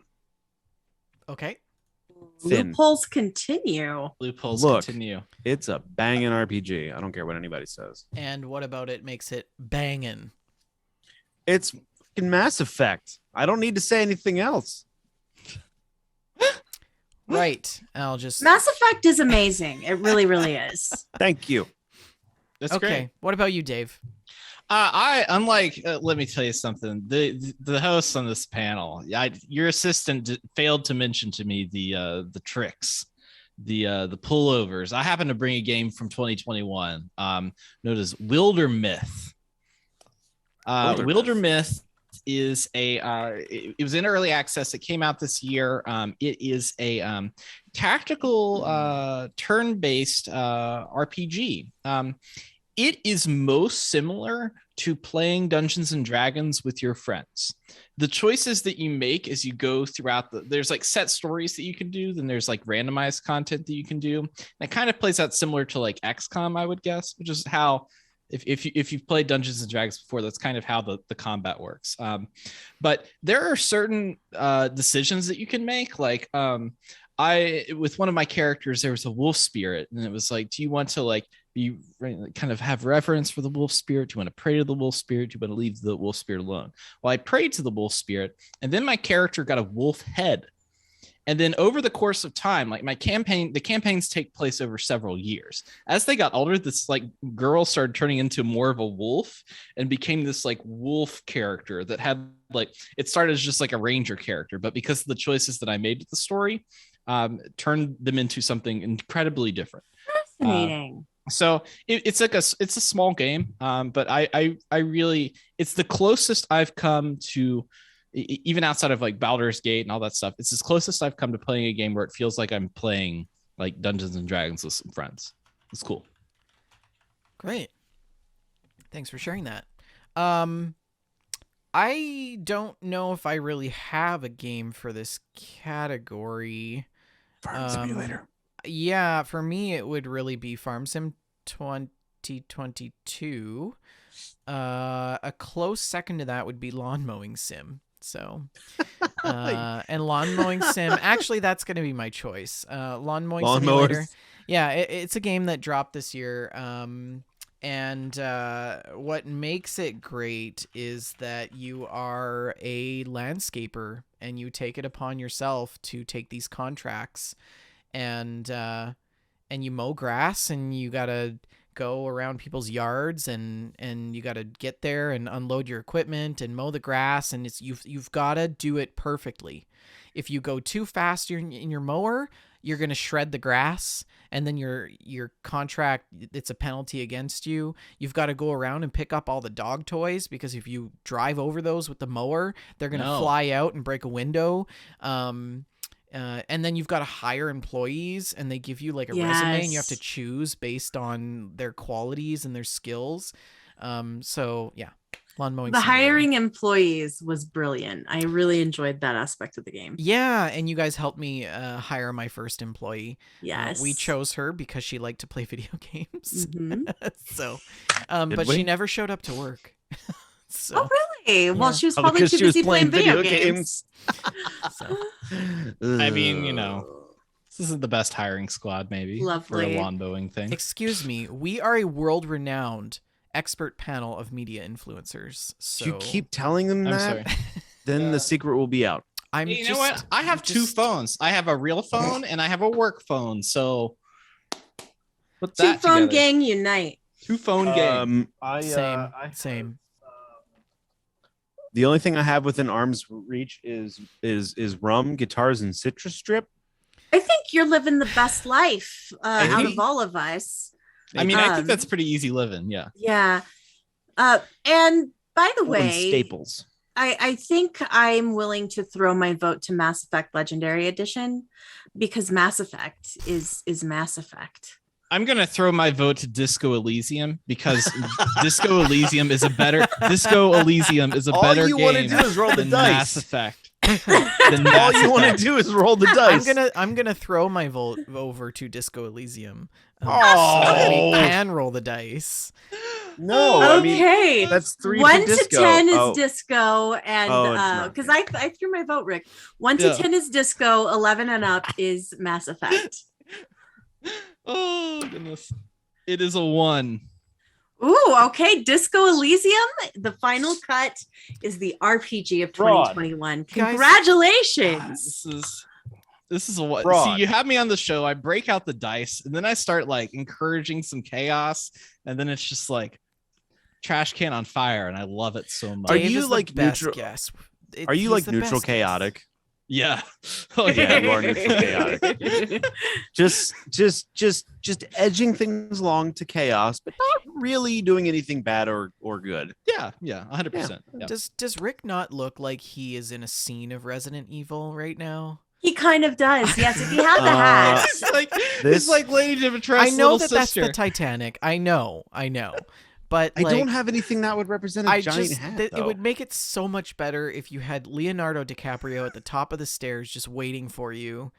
Ugh. This is the real thing, not the fake one. Oh, Actually, I was looking for a good shot of the grand staircase on the sunken Titanic. There wasn't a good picture of it. that would have been good. They were all too tiny. Oh, that would've Oh been my so goodness. good. That's brilliant. It's brilliant. Okay, let's move on. Oh, Best God. puzzles. Next category of the Stack Awards, the 5th annual Stack Awards. Go ahead. May I say this first because I have to tinkle? Go ahead. Now, how's sure. that going to go down? I don't know. It's gonna This lift might. the whole thing up and then. I am also wearing sweatpants, so I'm real okay. classy. Yeah, Okay. it's okay. It's okay. You just have Okay. to be sure and hold your skirt out of the way. If you have a very long skirt, you kind of gather it up and throw it over your shoulder. I mean, I would have just stood over top of the toilet and just sort Yeah. of like. That's a dangerous dangling game, you know. That's Yeah. not something you want to play around. There's a with. lot of drapery. There's a lot of Um, dangling. Best puzzle. It Takes Two, and I will be right back. It takes two. Okay, Great. thanks, Rick. Okay. What about you, Shalene? Okay, so this one finally a category where I have no hesitation. And strangely enough, I didn't really play any true puzzle games. The closest would probably be It Takes Two. But my nomination for best puzzles is Metroid Dread. And stay with me here. It's because of the way that Metroid Dread turned traversal of levels into a puzzle with the unkillable enemy type. And as soon as one of these things appears, it is a race between you and the exit, and you have to reason your way out. You have to solve your way out of that area. And it's beautiful. It's beautiful, the level design of this game and the way that that you have to think to survive the unkillable enemies. It's gorgeous. Best puzzles, the traversal of Metroid Dread. What about you, Dave? Best puzzle, I have elected to nominate Hitman 3. Hitman 3 is a series of murder puzzle boxes. Yes. Each level is like a reverse murder mystery where you are the murderer and you're trying to figure out how to get away with it. It seems like they're so intricate, and there's so many ways to kill your targets in Hitman 3 that, like, in like a vineyard level, you can either like poison the wine or throw them into the grape crusher, but there's a few different steps to get to the outcome that you want. And it's one of the few action games or stealth games that feels like a puzzle. It feels like that the real mechanic that you're using is a puzzle. So it's not a traditional puzzle game, but I would say it's a murder puzzle game. Wonderful. Totally fair. Yeah, it's a good one. My selection for best puzzle is 12 minutes. Oh. This is probably, in my opinion, the best puzzle game I have ever played.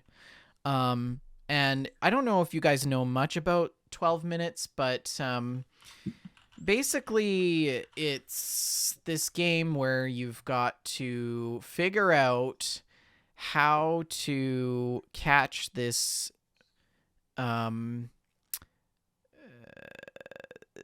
basically there's this guy that's framing your wife as a murderer, and you've got to figure out a way to prove her innocence before 12 minutes is up.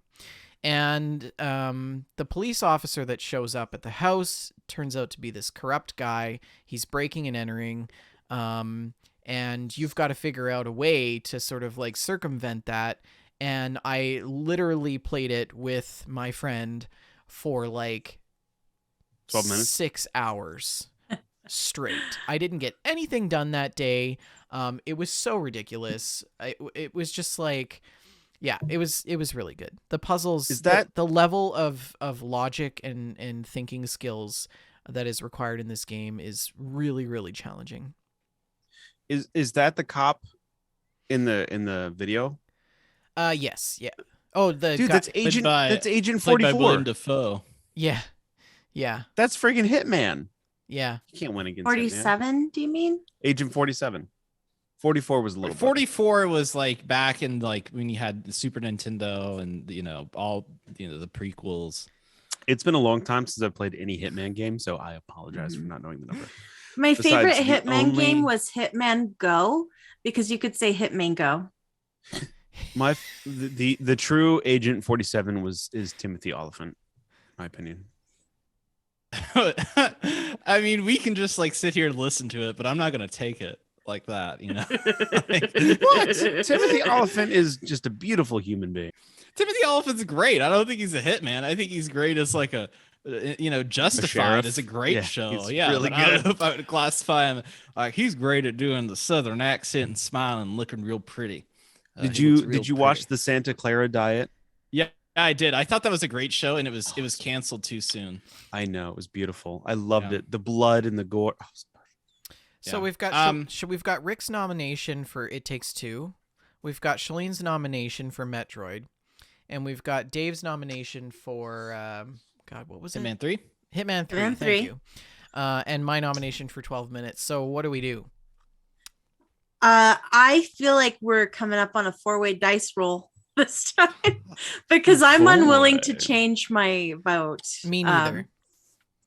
I mean, you because it's guys- clearly 12 minutes, but I mean, It's it's okay plain to and be, like it's the- okay to be wrong, you guys. But I like you the know. menage a trois of nominations, so let's roll the dice. Yeah, Okay. What's the range on that? What's so that? 1 to 5 is Metroid. Okay. 6 to 10 is It Takes Two. Okay. 11 to 14, 11 to 15, 11 to 11 to 15 15. is Hitman 3, and 16 to 20 is 12 minutes. Look at Joshy. Okay, all right. Joshy in the chat with the. Josh- he's got it Yeah. all He's, planned see, out. he's the dungeon He's a- master. He's a the TTRPG GM, master. Yeah, Josh he is. He knows what he's doing. It's a Roll it. 16. 16. Okay. 12 minutes. 12 is minutes. the best puzzle game of 12 minutes. 2021. If A good only the old real Daisy Ridley. game awards would decide things by dice rolls, it would make for a Great. much more interesting. This is the best award show I've been on. I mean, this is the only Oh, award show I've been totally. on, but it's the best.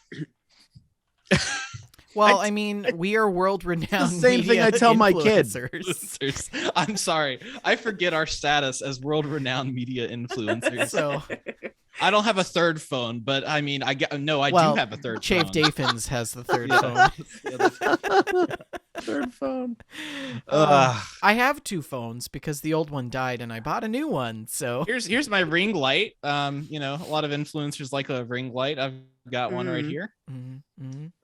I don't This know is how. so nice. I my- need to my get a bigger resume. one. Mine This- is little. This dress is itchy. So is this one. Yeah. What is with that? You need to get waxed. That's the. That keeps I'm you, all your body hair sweaty. keeps you warm. or You're something. sweaty. I Yeah, thought like you were cold around. and you had. Oh, Hey, you were oh. that was all the- part of the the- rouge. the- Shalene. yes, the joke was that I was cold, thus the sweatshirt. You idiots. we're dumb. We're dumb.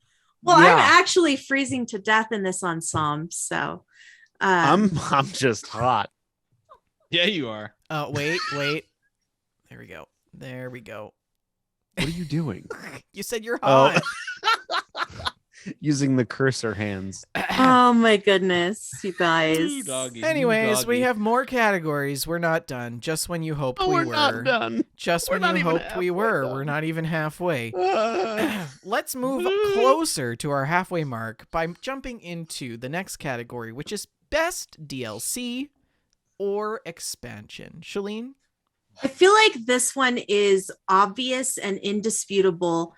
Sea of Thieves: A Pirate's Life. Yeah. Same, because I didn't have one picked because I couldn't think of one, but that one. Yes. So what is it for you, Shalene? That It was great. It was just what I wanted out of a Sea of Thieves Pirates of the Caribbean themed expansion. It was everything I didn't even know I wanted to be added to this game. You know, it was great. yeah. Had Johnny Depp. It had the dog. It didn't have Johnny Depp. Well, it had convincing Johnny Depp impersonator. There you go. It had Calypso. I got to play music on an organ. I got to actually play the music on the organ. It was brilliant. I loved Yeah. it. Loved it. What about you, Rick? Same thing, because I didn't have one picked. I couldn't think of anything, but yes, that one. And Dave. The Sea of Thieves one. So I knew that you all would pick this one, and it is maybe truthfully, maybe that's the one I'll put my votes behind. But I picked Outer Worlds, Murder on Eridanos. Arandanos. You couldn't even remember the name. Okay, it's a random planet. You think I'm supposed to remember like Kashyyyk, Coruscant, Oh wait. The great thing about Outer Worlds, Murder on Arandanos, is it is a literal like Agatha Christie murder mystery, which fits perfectly in the Art Deco sci-fi 1920s world of Outer Worlds. Now, that's my nomination, but let me talk about Sea of Thieves Pirates Life, because that's the stuff right there. After going to Disney World and riding the pirates, like the pirates ride or whatever, and then getting on to the game, and it's like there's so many like little references. My like Mickey Mouse microchip was activated, and I was like, this is the best thing ever. This is absolutely the craziest thing experiencing. Gosh, Dave. So my nomination is Outer Obey Worlds. me.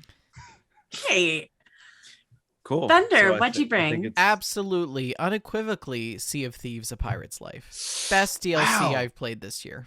Hands Is that the down. first time we've ever had a wipe? Like No. a full all We've four? had several ghost wipes.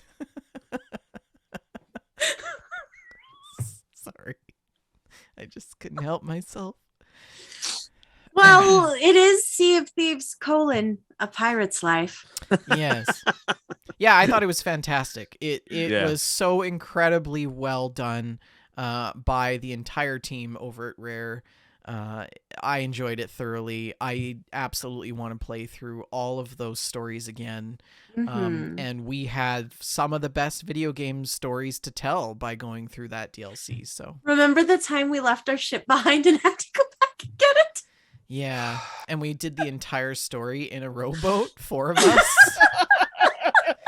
That was a lot of fun though. Yeah, Learned a lot. learned a lot. Yeah, Learned a lot. broke a lot of shit. Learned a lot though. Oh man, that was Yeah, brilliant. that It was a was good just one. brilliant. Well, it's pretty obvious what our choice is. Sorry, Dave. I need to That's I need to fine. I replay will- that. I was gonna say I need to replay the final mission because I was very Jack Sparrow when we were Yeah. playing that final Yeah. mission, and I don't remember how it ended. Yeah. I don't think I actually played the final mission, so maybe I me was- and Oh, Rick, it's so we need good. to. What's we need to do It's What's so really good. funny is I was steering the ship. Yes. And you were doing like the best job you've ever done. Steering this So as well. Yes. Dave, you need to sail with us. I when you want go. to. I'm Yeah. friends. I'm friends with I think you, Shalene, but the Mhm. other two I'm not. Well, I because, mean, you know, Archon What's is your- always what's your- working now, so you can absolutely Archon. fill that spot. What's your- I'm not gonna fill Archon's role. That is very legendary. Well, I mean, role. he has That's to easy. work though. Dave, so what's- he's What am I not doing? I've available got to as work often. too. But he goes to work Dave. at like 2:30 a.m. So he has to go to What's- bed. Text me. Send in a chat your Xbox. Oh, friend name it's so we can- it's I can't remember it right Rick, now, you're but so promiscuous. put it in the chat. Put it in the private chat. I in the didn't private want you to chat. say it He to the wants world. you. He wants you to slide into his DMs. No, The only thing I no. want you to slide Next into. category. Only for you, Mr. The Shoulders. next category on tonight's wonderful show of the 5th annual Stack Awards is Best Independent Game. Shalene, go ahead. Pine Creek. Pine Creek is a Game Boy game that released this year. I had to learn. Yeah, I had to learn how to run an emulator to play it. What? Yes, it's brilliant. It was really good. It was like a supernatural adventure mystery story that was mature and profane and also a Game Boy game. And it was really great. I loved Pine Creek. So All right. it's my nominee. What about you, Rick? We on indie game. Best Independent Game. Ready or Not. Now that's a game that it feels very much like an early release AAA, but it's an indie game. They're still setting up. So Ready or Not, like I've said before, is like a SWAT simulator. They're still setting up scenarios. You have like a gas station, car lot, different scenarios or locations that you can pick. And then you pick like what the scenario is. Is it like a hostage situation? Is it a barricaded suspect? And one of the things they recently got in trouble for was they're adding a school, but then there's also an active shooter situation. So they kind of got in trouble for that, but they're like, it's a simulator game. Like, how can we?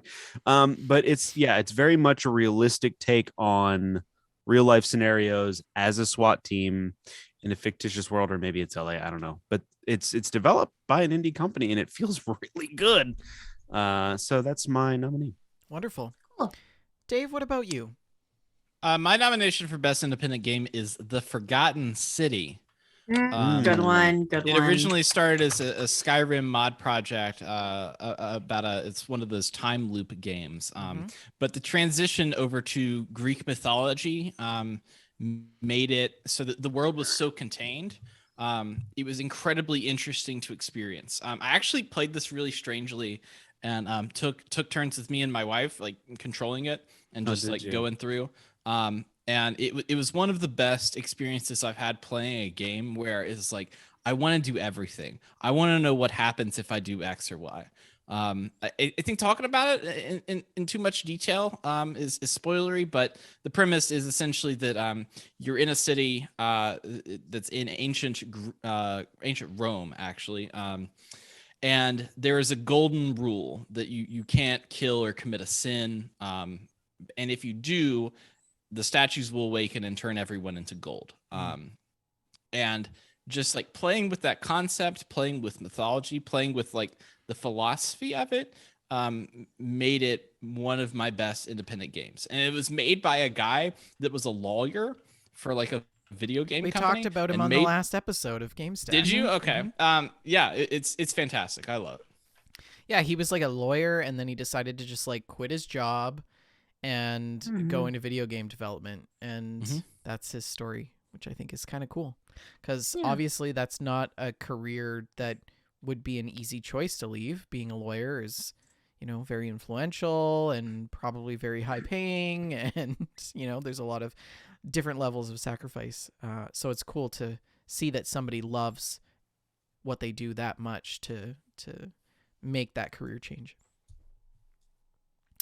Okay, my game for best independent game is Lawn Mowing Simulator, because it is literally developed by a very small group of gentlemen, of which are super nice guys, and I actually had the pleasure of meeting them. Oh, really? As well, yeah. So they were cool. So I was one of the beta testers for Another Canadian bias. No. Oh, I thought They're you guys American. just like lived in the same neighborhood. Oh, and know I each thought you other's guys, like, No, hooked they're up. American. No, actually, they're Oh. not American. They're British. I was a beta tester for one of the game for the game. And so yeah, nice guys, small knit community. They were there from like the launch and like taking people's feedback and opinions and constantly improving the game. So that's my nomination. Great. So Gosh, these are all really great nominations. We've got independent games are great. Pine Creek, Ready or Not, The Forgotten City, and Lawn Mowing Simulator. Is anybody willing to change, or do we have to roll the dice? I really feel like Forgotten City kind of stole me over, and maybe it's because Dave could sell me anything and I'd buy it. Tiger's Eye. It's the Tiger's Eye. What do I got to do to get you into this? The alert. Rex? The alert. Not much. Not much. I'll be in your apparently. DMs later, Rick. This is getting weird. Okay. Okay. You know what? I'm willing to sway. I'm willing to sway to Forgotten City as well. Okay, great. That settled shit. Congratulations to the Forgotten City, the best independent game of 2021. All right. Right. Next category. Best All right. multiplayer. Take it away, Shalene. This was the easiest decision. It Takes Two. What? It Takes Two. Yes, of I course. was going to do that, Obviously. but it's technically a co-op. Multiplayer. Ah, More than one player. Is Two of us multiplayer. play. Multiple players. Okay. Yes, It Takes Two is plainly the superior multiplayer game of 2021. It was brilliant. I loved it. It's innovative in many ways. Hazelight is they do things with co-op that are just very special, and It Takes Two. Okay. What about you, Rick? Back for Blood. Now she makes the face. I knew that was going to be your nomination. Well, yes, because it actually has multiple players, up to 4, and it's a lot of fun. Dave? You just don't like it because there's friendly fire and you shoot everybody. I don't shoot everybody. I mostly just shoot Archon. I was about to say, I believe that there's some history here. Yeah. Um, I mean, it's because he's in the front and Rick stays in the back. Look, to be fair, there was a time when Archon very nicely said, "Hey, Shalene, could you stop shooting me?" Because she unloaded a minigun into his back for a good solid 30 seconds. Why does he tolerate me? What's really funny is we can't see any of you except for your face and your hands. We love you. Dave, Shalene. what's your nomination? My nomination is actually, and this is a weird one, but it's Deathloop. When I was a kid, I played a lot of GoldenEye. Yeah. I played the sequel to, I don't know if it's a sequel. It's the next James Bond game I played The was World's Not Enough. 007 Nightfire. Was the one I That played. wasn't the sequel to that. Oh, whatever. I'm living World my Is Not own Enough history. was released on the Nintendo 64. Rick McVick, I will stop DMing you if you don't listen to me right now. The great thing, back to what I was saying, the great thing about Deathloop is there is kind of an asynchronous multiplayer where you can play as Juliana, who is the person that is hunting Colt, the main character, and you invade their world and try to hunt them down. Now, on their end, they have 3 lives and you only have 1. However, the enemies of the world don't attack you, and you know what targets they're going for. They're always going for a target, kind of like Hitman. And so you can set up staging areas, so like you can put mines down in proximity like charges or laser grids or traps, hide. You can take somebody else's face and make it your own, so you can like disguise yourself as an enemy in the game. I have had the most fun playing that game. Of just like, I have some clips on my Twitter of me playing. I probably should dig those up, but of me like hiding behind a door, watching a person come in and like sneak around, and I can see them, and I like open the door real quick and shoot them, and then they like that alerts every single enemy that they're over there, and so then they try to run away. They get hit by proximity mines. Like there's like a setup, like this cat and mouse game that I found really unique. Now it didn't always work the best. There was a little bit of an internet situation, but I found it to be my favorite and probably the multiplayer game that I played the most this year. Nice. Sounds really neat. Nice.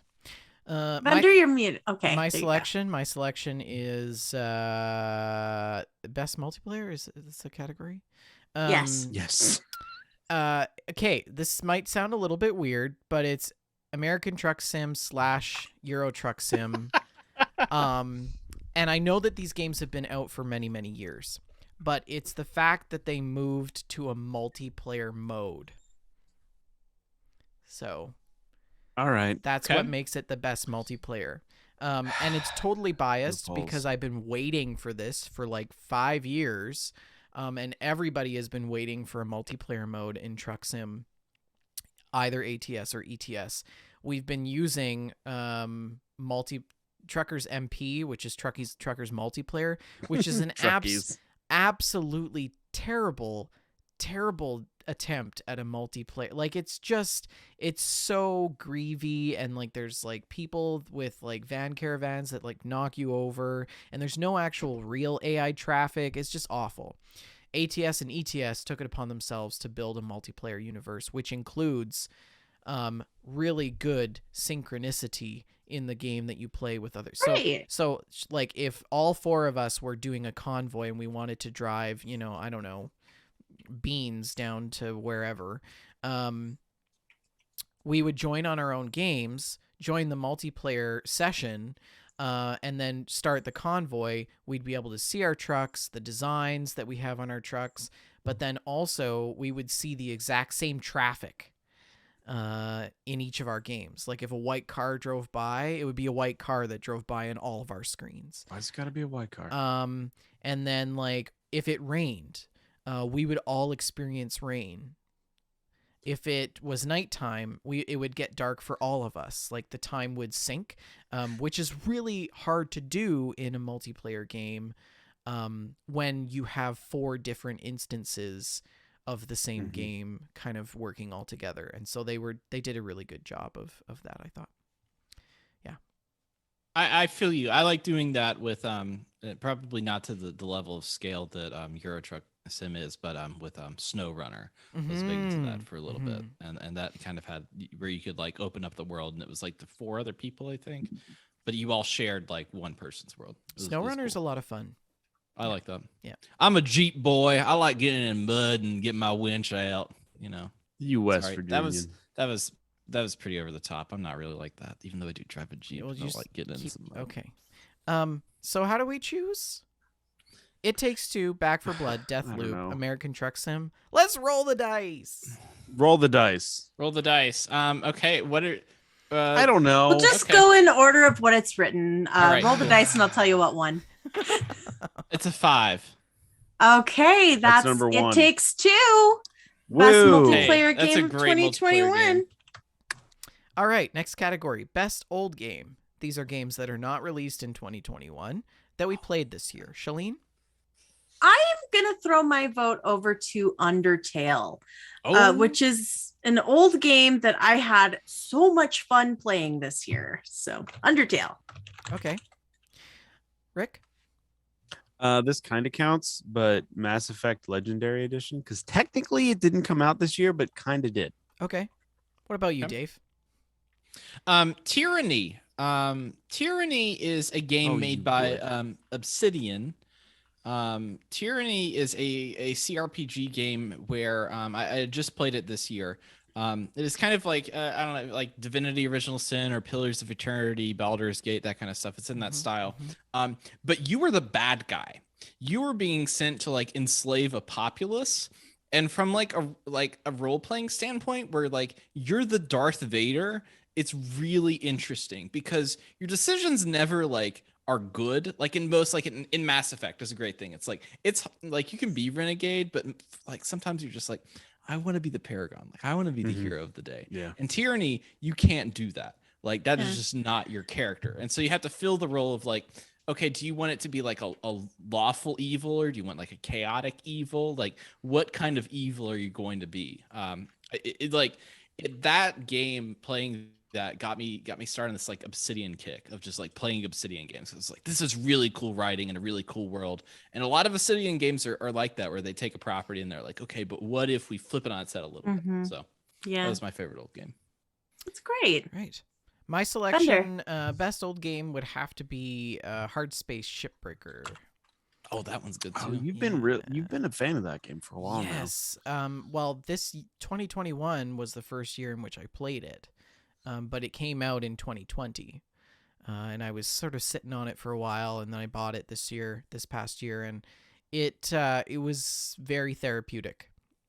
Yeah. That's great. You like cathartic games. Yeah. I play games as a form of therapy. Yeah. I used to play them for enjoyment.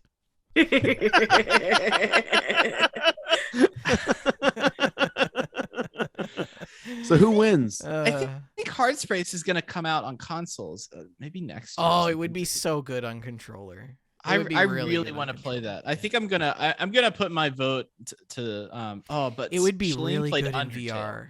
It would be really Yeah, good. but Legendary Edition, Mass Effect.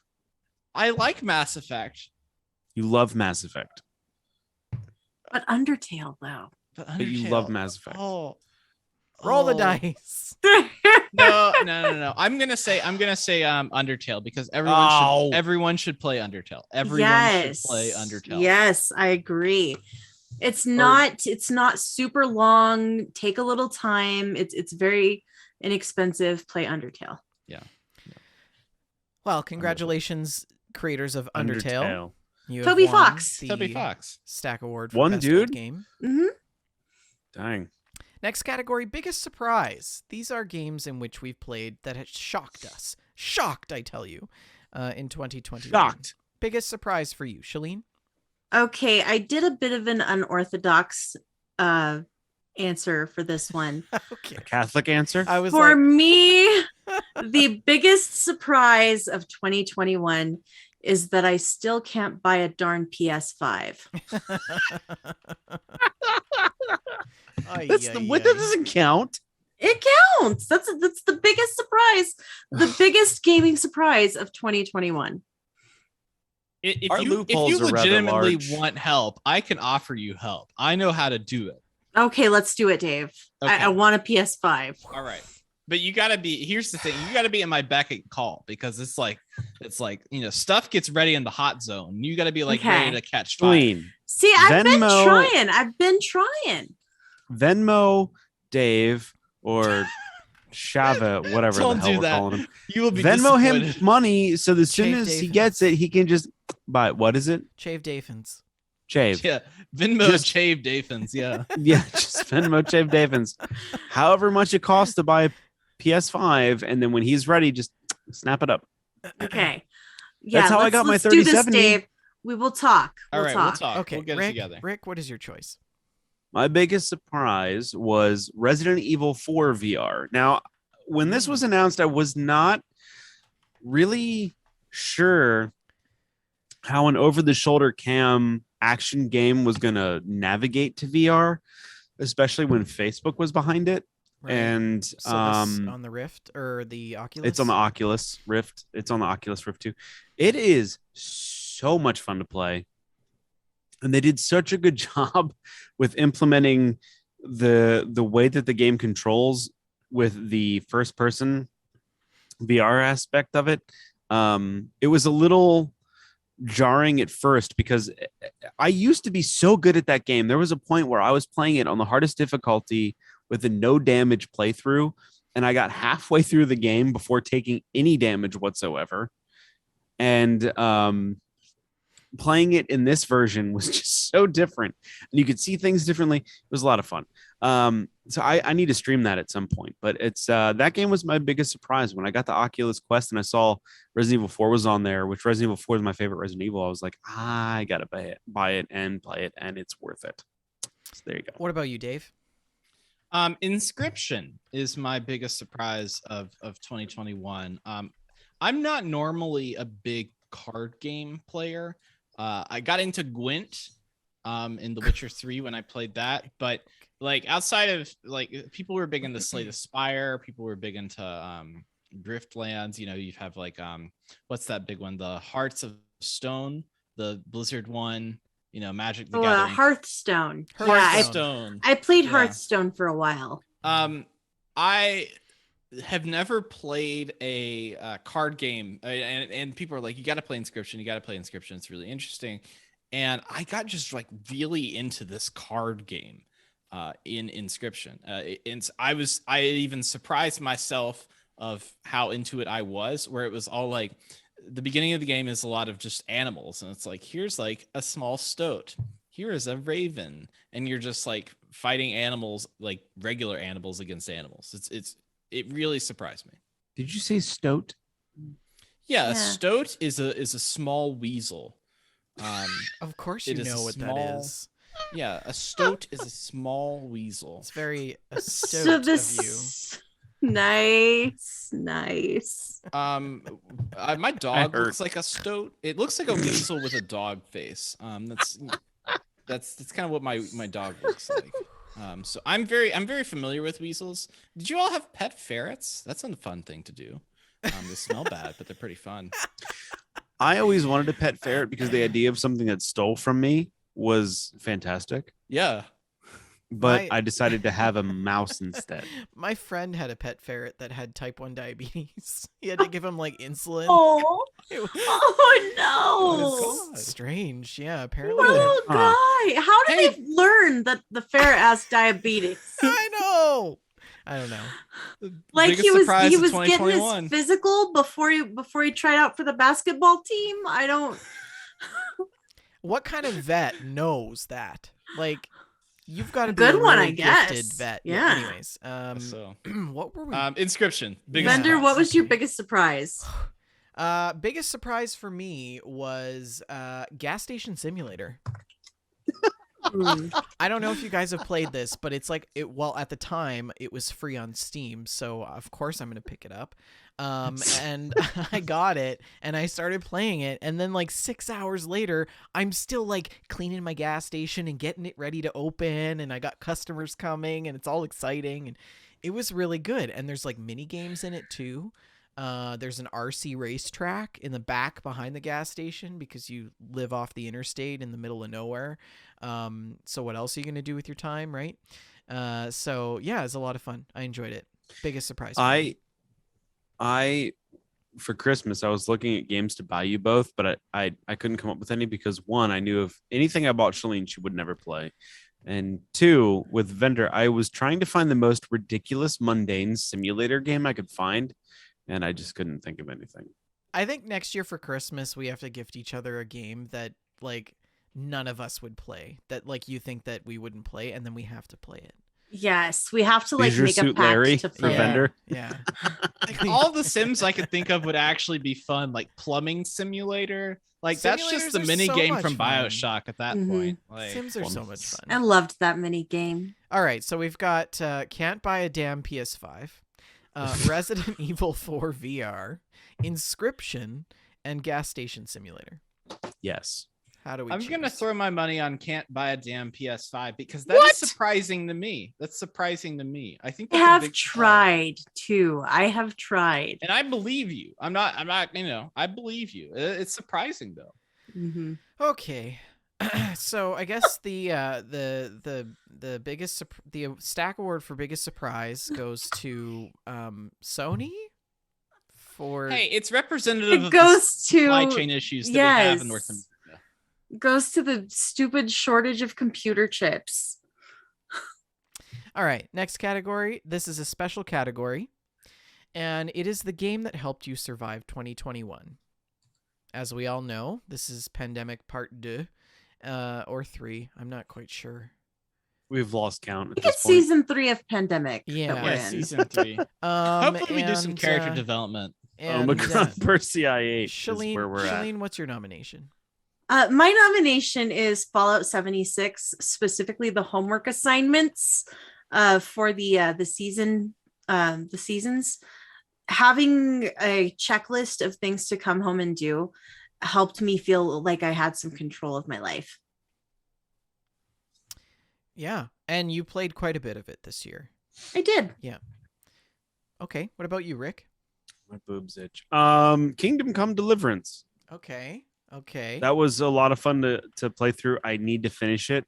I got past where I was stuck before because it's one of those games that like it's old school in the sense that if you don't prepare, you can easily get stuck in that game. And yeah, so that's my special category. I love Rick's stories of Kingdom Come Deliverance. Yes, they were so especially the good. one about the time when you got drunk with the priest. So good. And then I think you you had a said threesome? mass. Was there a Yeah, threesome I involved did say there or mass. something? I don't know. That game's so good. What about you, Dave? I chose an old game, Paper Mario and the Origami King. Every night I play Switch probably the most out of anything, mainly because I can just play it in bed. But every night, generally, I'm a night owl. I stay up till like 12:30 or so most nights, but I get in bed around 10:30, 11. But my wife always says, you need to put something pleasant on the Switch so I can watch you and so that you can talk to me about nonsense so I fall asleep faster. So She sounds like she's got it figured out. So I've been playing. I started by playing Diablo and Doom, and she was like, I don't like those games. That's not good for sleep. It's a good bedtime game. Kill demons. Yeah. So I've played a lot of. I've been like slowly. I play in like 10-minute chunks because it doesn't take long for her to fall asleep and for me to get back to playing like whatever killing demons game I want to play before I go to bed.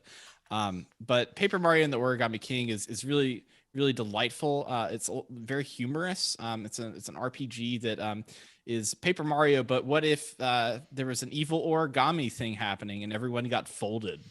Like it's just like wacky, easy, and just a nice game, nice, pleasant, like kind of escape from the plague. My selection would have to be Red Dead Redemption 2 for the second year in a row. I'm almost thinking that this will be single-handedly the game that got me through the pandemic. Wow. There's no endless. The possibilities of gameplay and types of gameplay are endless.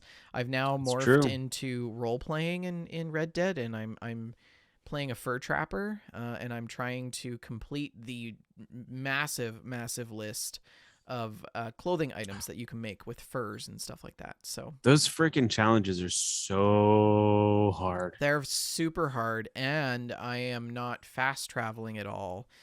So what? It is an entire That's ridiculous. It is an entire backpacking experience. When I need to go find a rare, white fox up in the north, I pack everything that I need to have for the trail, and then I set out. So you're a madman. I love it. The funny thing about that game is I love how some of like the dead shot challenges are like kill 5 birds, and you're like, I can do that. And then like the next one's like kill 5 pheasants or whatever, and you're like, I can do that. And it's like for the third one, we're gonna have to shoot 5 birds from a moving train on a Thursday in the rain during a wildebeest stampede. Yeah. That's true. Yeah. And it turns all Looney Tunes, Yeah. and you're like, "What?" But the only one you need is named Rachel, and it's actually owned by somebody. Yeah. So, anyways, that's my choice. Red Dead Redemption. Funny. So we've got Fallout 76, Homework, Kingdom Come Deliverance, Paper Mario, and the Origami King, and Red Dead Redemption 2. Mhm. Dave, roll the dice. Oh, damn it! Oh, we're doing dice rolls again? Yeah, All it's right. I the guess best, so. It's the best. I'll way. do whatever I'm told. Just you know, roll and this- with it. Okay. Take it off. See It's what I did 12. there? I mean, 12. Okay, at 12 is Paper Paper Mario and the Origami King. I will tell my wife. She will say, "Oh, great," and then go to sleep. Okay. alrighty then. The next category that we have, this is a new category that we've added this year. It is WTF. I'm excited to hear Shalene. WTF. Yes. Now, this is the game that made you question your own existence this year. And Shalene, what is that game for you? I think this is pretty easy to predict for me. My WTF game for 2021 was The Medium. I really liked The Medium for a while, and then Yeah. it just took a sharp left turn, and our game about hiding from demons became a game about inner demons. And it was the game we were playing was a very, very different game than the game that we were sold. And I was disgusted and it is angry, and all these feelings are once again rising, and flames Flames. on the No side shit. of my face. You're like, it's like burning you into the ether. You're like disappearing. Well, the funny thing is my nominee is also The Medium for the exact same fucking damn reasons. You're like, man, this is a great psychological game. Oh, she was molested, so this changes everything. Uh-huh. And then the game got real weird. Yeah, it was a whole thing. There was an enemy called the Child Eater. Yes, Oh, no. because he diddled kids or ate them. Oh, no. He had tentacles. Oh no, I forgot about that. Oh, and then remember the balance beams? Oh, they're like, we're gonna make this level long by adding balance beams that you can only tiptoe across. Ugh. That game had so much going for it, but was also such a mess. Like it was, ugh. Okay, Dave, what's your save us. So my biggest WTF game of the year is Inscription. I talked about that it's a card game before, but Mhm. it is actually a card game that occurs in an escape room. So while you are Interesting. playing this card game, there's escape room puzzles, kind of like an adventure game going on around you, where every time I will say this, and there's every time you die, you get your picture taken, and in later rounds, it's like a roguelite. Your card, like of your character that you played the last time, could appear. And oh, by the way, the cards can talk to you. That is the first act of the game. Wow. They take all of these things and throw them out the window in the most like Metal Gear Solid fashion, probably even more so, of just like completely changing the game up, completely changing the story up several times. There's so many twists going on that it is just a complete like mind bomb that you're playing the whole time. It's to a point where I was like, I couldn't get enough of it. Like I was just like, I played it all like in pretty much 1 week. I played it like from after Christmas to whenever I went back to work. Like that's what I played was Inscription, and it was Alrighty. crazy. It sounds like a really interesting game. I may have to check that out. It's worth it. So Andrew, what was yours? my selection is like literally WTF. A friend of mine and I were playing some games one time, and we started talking about my love of simulators. You guys know that this is a real problem for me. I am seeking therapy. We're getting through it. But my friend was are you getting therapy through a therapy simulator? It's therapy simulation. Uh, she was like, I wonder, like, is there like there's like a simulator for almost everything. And I'm like, oh yeah. She's like, what if there's like a chair effing simulator? And so I searched chair effing simulator, and Like you it's bone it's a thing. This is my WTF game of the year that released this year. You literally just Oh, you're not kidding. do the chair. Oh. Oh my lord. For our audio folks, I am showing some B-roll of the game, and it is not really graphic. It's just a funny jelly. No, it's not graphic. It's a funny jelly dude that's just sort of thrusting into a chair, and that is literally the game. It's not graphic, but it is horrific. Yeah. So that is yes. my WTF. Yes. That's my Yes. WTF. I think that wins de facto. Yeah. Mm-hmm. Yeah, we that all wins. collectively Yes. shared in that moment with you, so I believe that is the winner. Yep. Literally a game Yep. You in win. the books. You Okay. absolutely win. How Congratulations. dare surpasses- you? Yeah. How surpasses- dare you put that in front of my face? That surpasses kid diddling, and I don't know how You it did have to that. play it. Listen, But it did it. Rick It's a great McVick wore game. a dress today, and you show us this, and for some reason that just overshadows everything that's happened so far. By the way, when I went upstairs to go take a tinkle, I went past an open window that clearly the neighbors could see into, and I was a little nervous. I was gonna say, was it a little drafty? I'm actually warmer than I usually am. That's the alcohol. It's real strange. Yeah. It is, but the alcohol Dresses are thins the blood. lovely. Dresses are lovely. Okay, This one next is nice. category. Our next category is honorable mentions. These are games that you want to shout out that didn't actually qualify for a nomination, but you feel needs an honorable mention at this year's Stack Awards. So, Shalene, what is your nomination? I actually don't have any honorable mentions this I year. don't have one either. Okay. Oh, good. It's up to Dave and I. I have 3, so this is great. So you can cover 3? two of them. I have 3, yeah. Well, you can have my nomination. You can have yeah, mine. I'll just I will give you Deltarune because you brought I Undertale. love Deltarune. I get to play chapter 2 of that this year, and really, like, to make a sequel to Undertale, I think is kind of hard in general, and the fact that they actually pulled that off is really fantastic. I haven't played chapter 2 yet, but chapter 1 of Deltarune I liked more than Undertale. I actually agree. I'm of the similar mindset, and I'm really excited to see what they do with the rest of the game. Moving on, Rick, you get Eastward, which was a indie game on the came out on Nintendo Switch and PC. I'm pretty sure. It is a kind of a RPG Zelda-like that's set in a post-apocalyptic world. It's the pixel art for it is really fantastic. Why was I mentioned? Because it's about a man with a beard.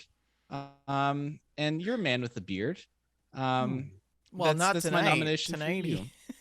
you're a bearded mean- lady. I mean, a trap, maybe.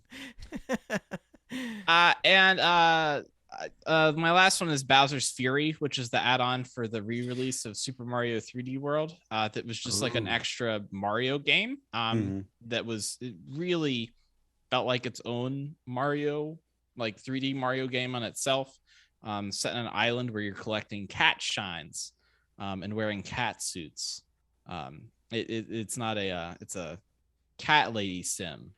That's my pitch to Minder. Meow. Okay, my choice for honorable mention is Destroy All Humans. It is that's the good. 2020 version that was released for PC, and it was my first exposure to Destroy All Humans, and it was awesome. I loved it. Very misanthropic. So, yeah. I think we might have to roll a dice on this one. I'm gonna put. Here's the thing. I like Destroy All Humans too, so I'm gonna make this easy. And the 11 to 20 is gonna be Destroy All Humans, and 1 to 10 is gonna be whatever one I didn't want. have one. Deltarune. Sure. It's a 14, so it's Destroy All Humans. Nice. Which is a fantastic game, and the re-release is great. The re-release was fantastic. Okay, so next category, most anticipated game of 2021. Shalene? Wait, what? This was a thing? I didn't see this one. She's muted. Mulligan? Oh, I'm sorry, you guys. It's been here though, Rick. This category, we do it every year. No. Mhm. We do. How can we yeah. anticipate a game that's already come out? No, these aren't a game that already came out. It's the game we thought about the most in anticipation in 2020. I have two. I couldn't decide. God of War Ragnarok and Breath of the Wild 2. That was 2021? Those are my most anticipated games right now. These are supposed to come after Game of the Year. Oh, I see. Starfield. I have Starfield and Elden Ring. Elden Ring looks beautiful. I'm excited for the giant monsters. Yeah, I Starfield I'm more excited for because it's Bethesda is really, they have all of their, like they have to put up or shut up at this point, you know, like they gotta like say that. They gotta put up or shut up because I they're know. like, they've had a lot of the people that used to work on the games are now gone. A lot of people that used to work on Fallout 4 and Skyrim and a lot of those core team members are gone. And so they gotta prove themselves again that they are the fantastic video game developers that we know them to be, like the highest of high class. And so I think that's why they've waited so long for Starfield. And I think it's going to be great. God, okay. You're so optimistic. Um, I really worry about Starfield. Yeah, it's going to be our most anticipated game for next Stack Awards as well. So just so you don't have to choose next year. My most anticipated game was Lawn Mowing Simulator. Do you remember how excited I was for this game? Yeah, and I kept talking about it on the show, and I was so excited. I do. Yeah, it's been a long time since I've been sitting at the download button waiting for it to release, to install it. So Are you? Do you have the engines primed? Did you press the little button on the side? Yeah. Have you pulled in? You're waiting to pull the cord on it? Yeah. He's got the It's really two-stroke cute. engine primed. It's Yep. like the ultimate dad game. I'm not It's a adorable. dad by any means. but Adorable. yeah. Some say I have a dad bod, which is probably the closest I come to being a dad. Are you but- kidding? Have you seen me in this dress? I mean, It's I mean, very I slimming, Rick. Black is slimming. it's You that if apparently we're, have like, not just seen From the Doubtfire. Gut Down. All right, so we've got Ragnarok, Starfield, Elden Ring. Oh, and the other one, Breath of the Wild. Sorry, and Lawn Mowing Sim. I think Starfield is the one It's that like takes Starfield is the one, yeah. Mm-hmm. Okay, second last category, dishonorable mention. Shalene. Nothing. Really? Yeah. The only game that I feel like I would want to talk about here is the medium, and we've already talked about that. True. Yeah. Rick. Battlefield 2042 Oh, was an yeah. ultimate shit show of a game. It was so bad. It was so bad. So bad. It's got like the most negative reviews on Steam. Players are leaving by the day. It is a horrid game that makes no sense. It's bad. It's terrible. It's bad. And that is my dishonorable mention. Battlefield 2042. You should be ashamed of yourself. You could have been great, but instead you screwed the pooch. Dave, what about you? I had kind of a nitpick for this, but Diablo 2 is my dishonorable mention. What? Hmm. it really just like, can they release a Diablo game that works at first? Like, because they clearly couldn't do that with Diablo 3. Maybe I mean, Microsoft can fix that. maybe Hopefully. Microsoft can fix that. But like years down the road, the Diablo games get great. But for some reason, they were like, let's do a re-release and make all the same mistakes that we just made again. So it gets my dishonorable mention. Okay. Yes, last category of the Stack Awards for 2021, the game of the year. This video game is Game of the year? This video game is our selection for the 2021 5th Annual Stack Awards. Shalene, what's your nomination? I think you guys already know that I'm going to pick It Takes Two as game of the year. Rick? Resident Evil Village. Dave? Death Loop. Oh, I kind of had a feeling you were going to say that. My choice, It Takes Two. Ooh. Oh, well, what if? Does this change your mind? Here's the thing. Here, It's let me weird. tell you something. All right, It what? did. It did. Did. The thing, let me tell you why Resident Evil is great. I'll tell you why Resident Evil 8 is great. Because every single level is a different horror game. It's true. It's a different game, and it is like a celebration of the entire series, where like 7 is more like based in horror, and it's like, we're like really focusing on the horror elements, where like Resident Evil 1 is like, oh, here's this mansion, we're going around solving puzzles, we're doing all this stuff. And like 5 is like, we're down here in the nitty gritty and we're going to use our big guns and punch some boulders. Like you get that too. It is like you get the Resident Evil 4, like you could go on and on. I think that if there was one that I would put right up there with Deathloop, it would be Resident Evil 8. So I'm actually going to throw my weight under Rick's nomination. All right. So I think that means only one thing. We have to see the D20. Okay, so here's what I'm gonna do. All right. I'm gonna figure out a way that I can like broadcast this. All right. So I'm gonna do a thing here.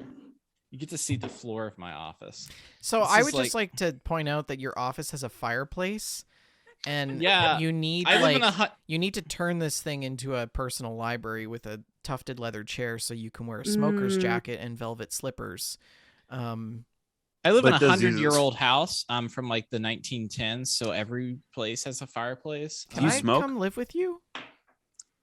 If you want to. I mean, I don't know if you would like to I don't know if you want to live in West Virginia. I don't know. That's like vendor wouldn't work in West Virginia. I'm sorry, but it wouldn't work. I don't know. Oh, my dears, this is one of the weirdest shows we've ever done. Game of the Vendor year. doesn't love his sister, and he doesn't love guns. So I mean, like that just wouldn't work in West Virginia. All right. Here's my phone. All right. Hey, it's me. It's Dave, your best friend and ultimate podcast host. This is excellent podcast content. As you can see, I'm gonna roll a die here. World-renowned media influencers. Sorry, let me get my tiger's eye in there. All right. Oh my lord. All right, so I don't even know what we're doing. What's the roll, my people? I don't. Okay. 1 through 10 is It Takes Two. 11 to 20 is Resident Evil. Come on. All right. Oh no, I gotta redo that. Oh, it's rigged. It's rigged. You gotta see that. I just didn't see it. You gotta be able to see this. This is like. All right. That says a 15. Ah, there we go. This was rigged. No. The election was stolen. Oh, don't start. Count the votes. Stop the count. Come on, stop it, Rudy. Okay. Well, game of the year for Bannon called. He wants his 5th D20 Annual back. Stack Awards. Congratulations to Resident Evil Village for winning Game of the Year for 2021 Stack Awards. What a wild time. Congratulations to all the winners. You have been meticulously selected by Jesus. a panel of expert, world-renowned media influencers right here on Gamestack Podcast. Yep. Yep. My bladder hurts. That was brilliant. That was brilliant. Well, that's a show, guys. Yeah. Boy, oh boy. Boy, oh boy. Let's finish off some things. Let's finish off the show by talking about some things that Dave is up to. So, Dave, why don't you give us an update? You've got a new show now that's just started airing. So why don't you tell the people about that? Yeah, if you've listened this long, maybe you enjoyed the sound and timbre of my voice. And you can hear more of that on I'm doing this new show that's called Rad Rolls. It's a Fallout tabletop, like actual play podcast. If you've listened to like a D&D podcast, like there's a big one out there called Critical Role. It has a bunch of those voice actors on it. People really like that. So it's almost like the dice was foreshadowing. It was, because it's this is actually the official Fallout dice for the Fallout role-playing game, which is what we'll be playing on the Rad Rolls podcast. We just put out our first episode today. We're out on all podcast services. Here's one of the interesting things. Since there's so many people involved, there's like 6 people involved in this. We're actually like all of the like ad revenue that we make, we're going to put towards our Extra Life. And we're going to be raising money on the side, kind of like how people have Patreon. We have an Extra Life. And so like based on what you donate, you can get certain rewards, like a shout out in the show, or you can like name a location or NPC after whatever you want. So if like somebody donates $40 and they want to be like, I want somebody named Farty McFartface to show up, I will legitimately write a Farty McFartface into the story. If you volunteer. You volunteer. If you like Fallout, but you're like, I'm kind of like tired of the same old location, where the whole campaign is set in New Orleans, so it's like a whole new Fallout world with monsters and characters. And it's gonna be it's been pretty fun so far. I really like the group that we have, and it's great. I know we have some TTRPG people that are involved in the Discord. And it's just good fun all around. Great. And where can people listen? You can listen on any podcast services. You can find us at Rad Rolls on social media at Rad Rolls. That's RADROLLS. Kind of like when you are 16 and you're in a rock band, your mother makes you really good Thanksgiving rolls, and you're like, man, Mom, these rad are rolls. There was a joke there that didn't land. And I think it's because we've done this podcast for almost 3 hours, but there was something there. And I want everybody to acknowledge that there was a really good joke. There was a really good joke there. It's like the spruce goose. It just never got off the ground. It never got off the runway. Shalene's bored. She's like, I'm very tired, Dave. But that's what I'm into. I do other podcasts. I do the Fallout Hub. That's like every so often with some people who talk about Fallout. And then I do Starfield Lorecast, which is a lore show about Starfield, which there isn't any lore. So it's kind of funny because there's no lore about it. But I watch the trailers and do like deep dives on them and go crazy and look at stickers. Did you know that Fallout 76 has connections to Starfield? Well, guess what? And it does. There's a sticker that for Signet, which is the military listening people in Fallout 76. It connects. Okay. I feel like we need to have conversations about this, not today, but not in the today. future. Listen, Yes. My bladder is We're going to down the explode. conspiracy tunnel. Okay, I'm the drinking show. this much sake. The show is sponsored by Oak and Crow Coffee. If you head on over to oakandcrow.com, you can pick up a bag of our artist coffee blend. We just love coffee. $2 from every bag goes to the Children's Miracle Network. Don't forget, like Dave said, you can catch Rad Rolls Fallout tabletop role playing with Dave. And you can send us an email at info@wejustlovegames.com. You can find us on Twitter at We Just Love Games, Shalene at Shalene L, Dave at Dave Chaffins, and myself at Vendertron N. You can also find us on Facebook, facebook.com/WeJustLoveGames, facebook.com/groups/WeJustLoveGames. We're also on the Discord, live chat after the dark. If you scroll right down below, you can click that link and join into the Discord. We record the show live every Friday at 6:30 p.m. Mountain Standard Time, 8:30 Eastern Standard Time, right here on twitch.tv/WeJustLoveGames. You can find the show on YouTube, iTunes, Stitcher, iHeartRadio, and any other podcast platform you can think of. Please like, subscribe, and review the show, and we will shout you out. Thank you all for listening. Dave, have you got a last word? I do. Honey, I'm still free. Take a chance on me.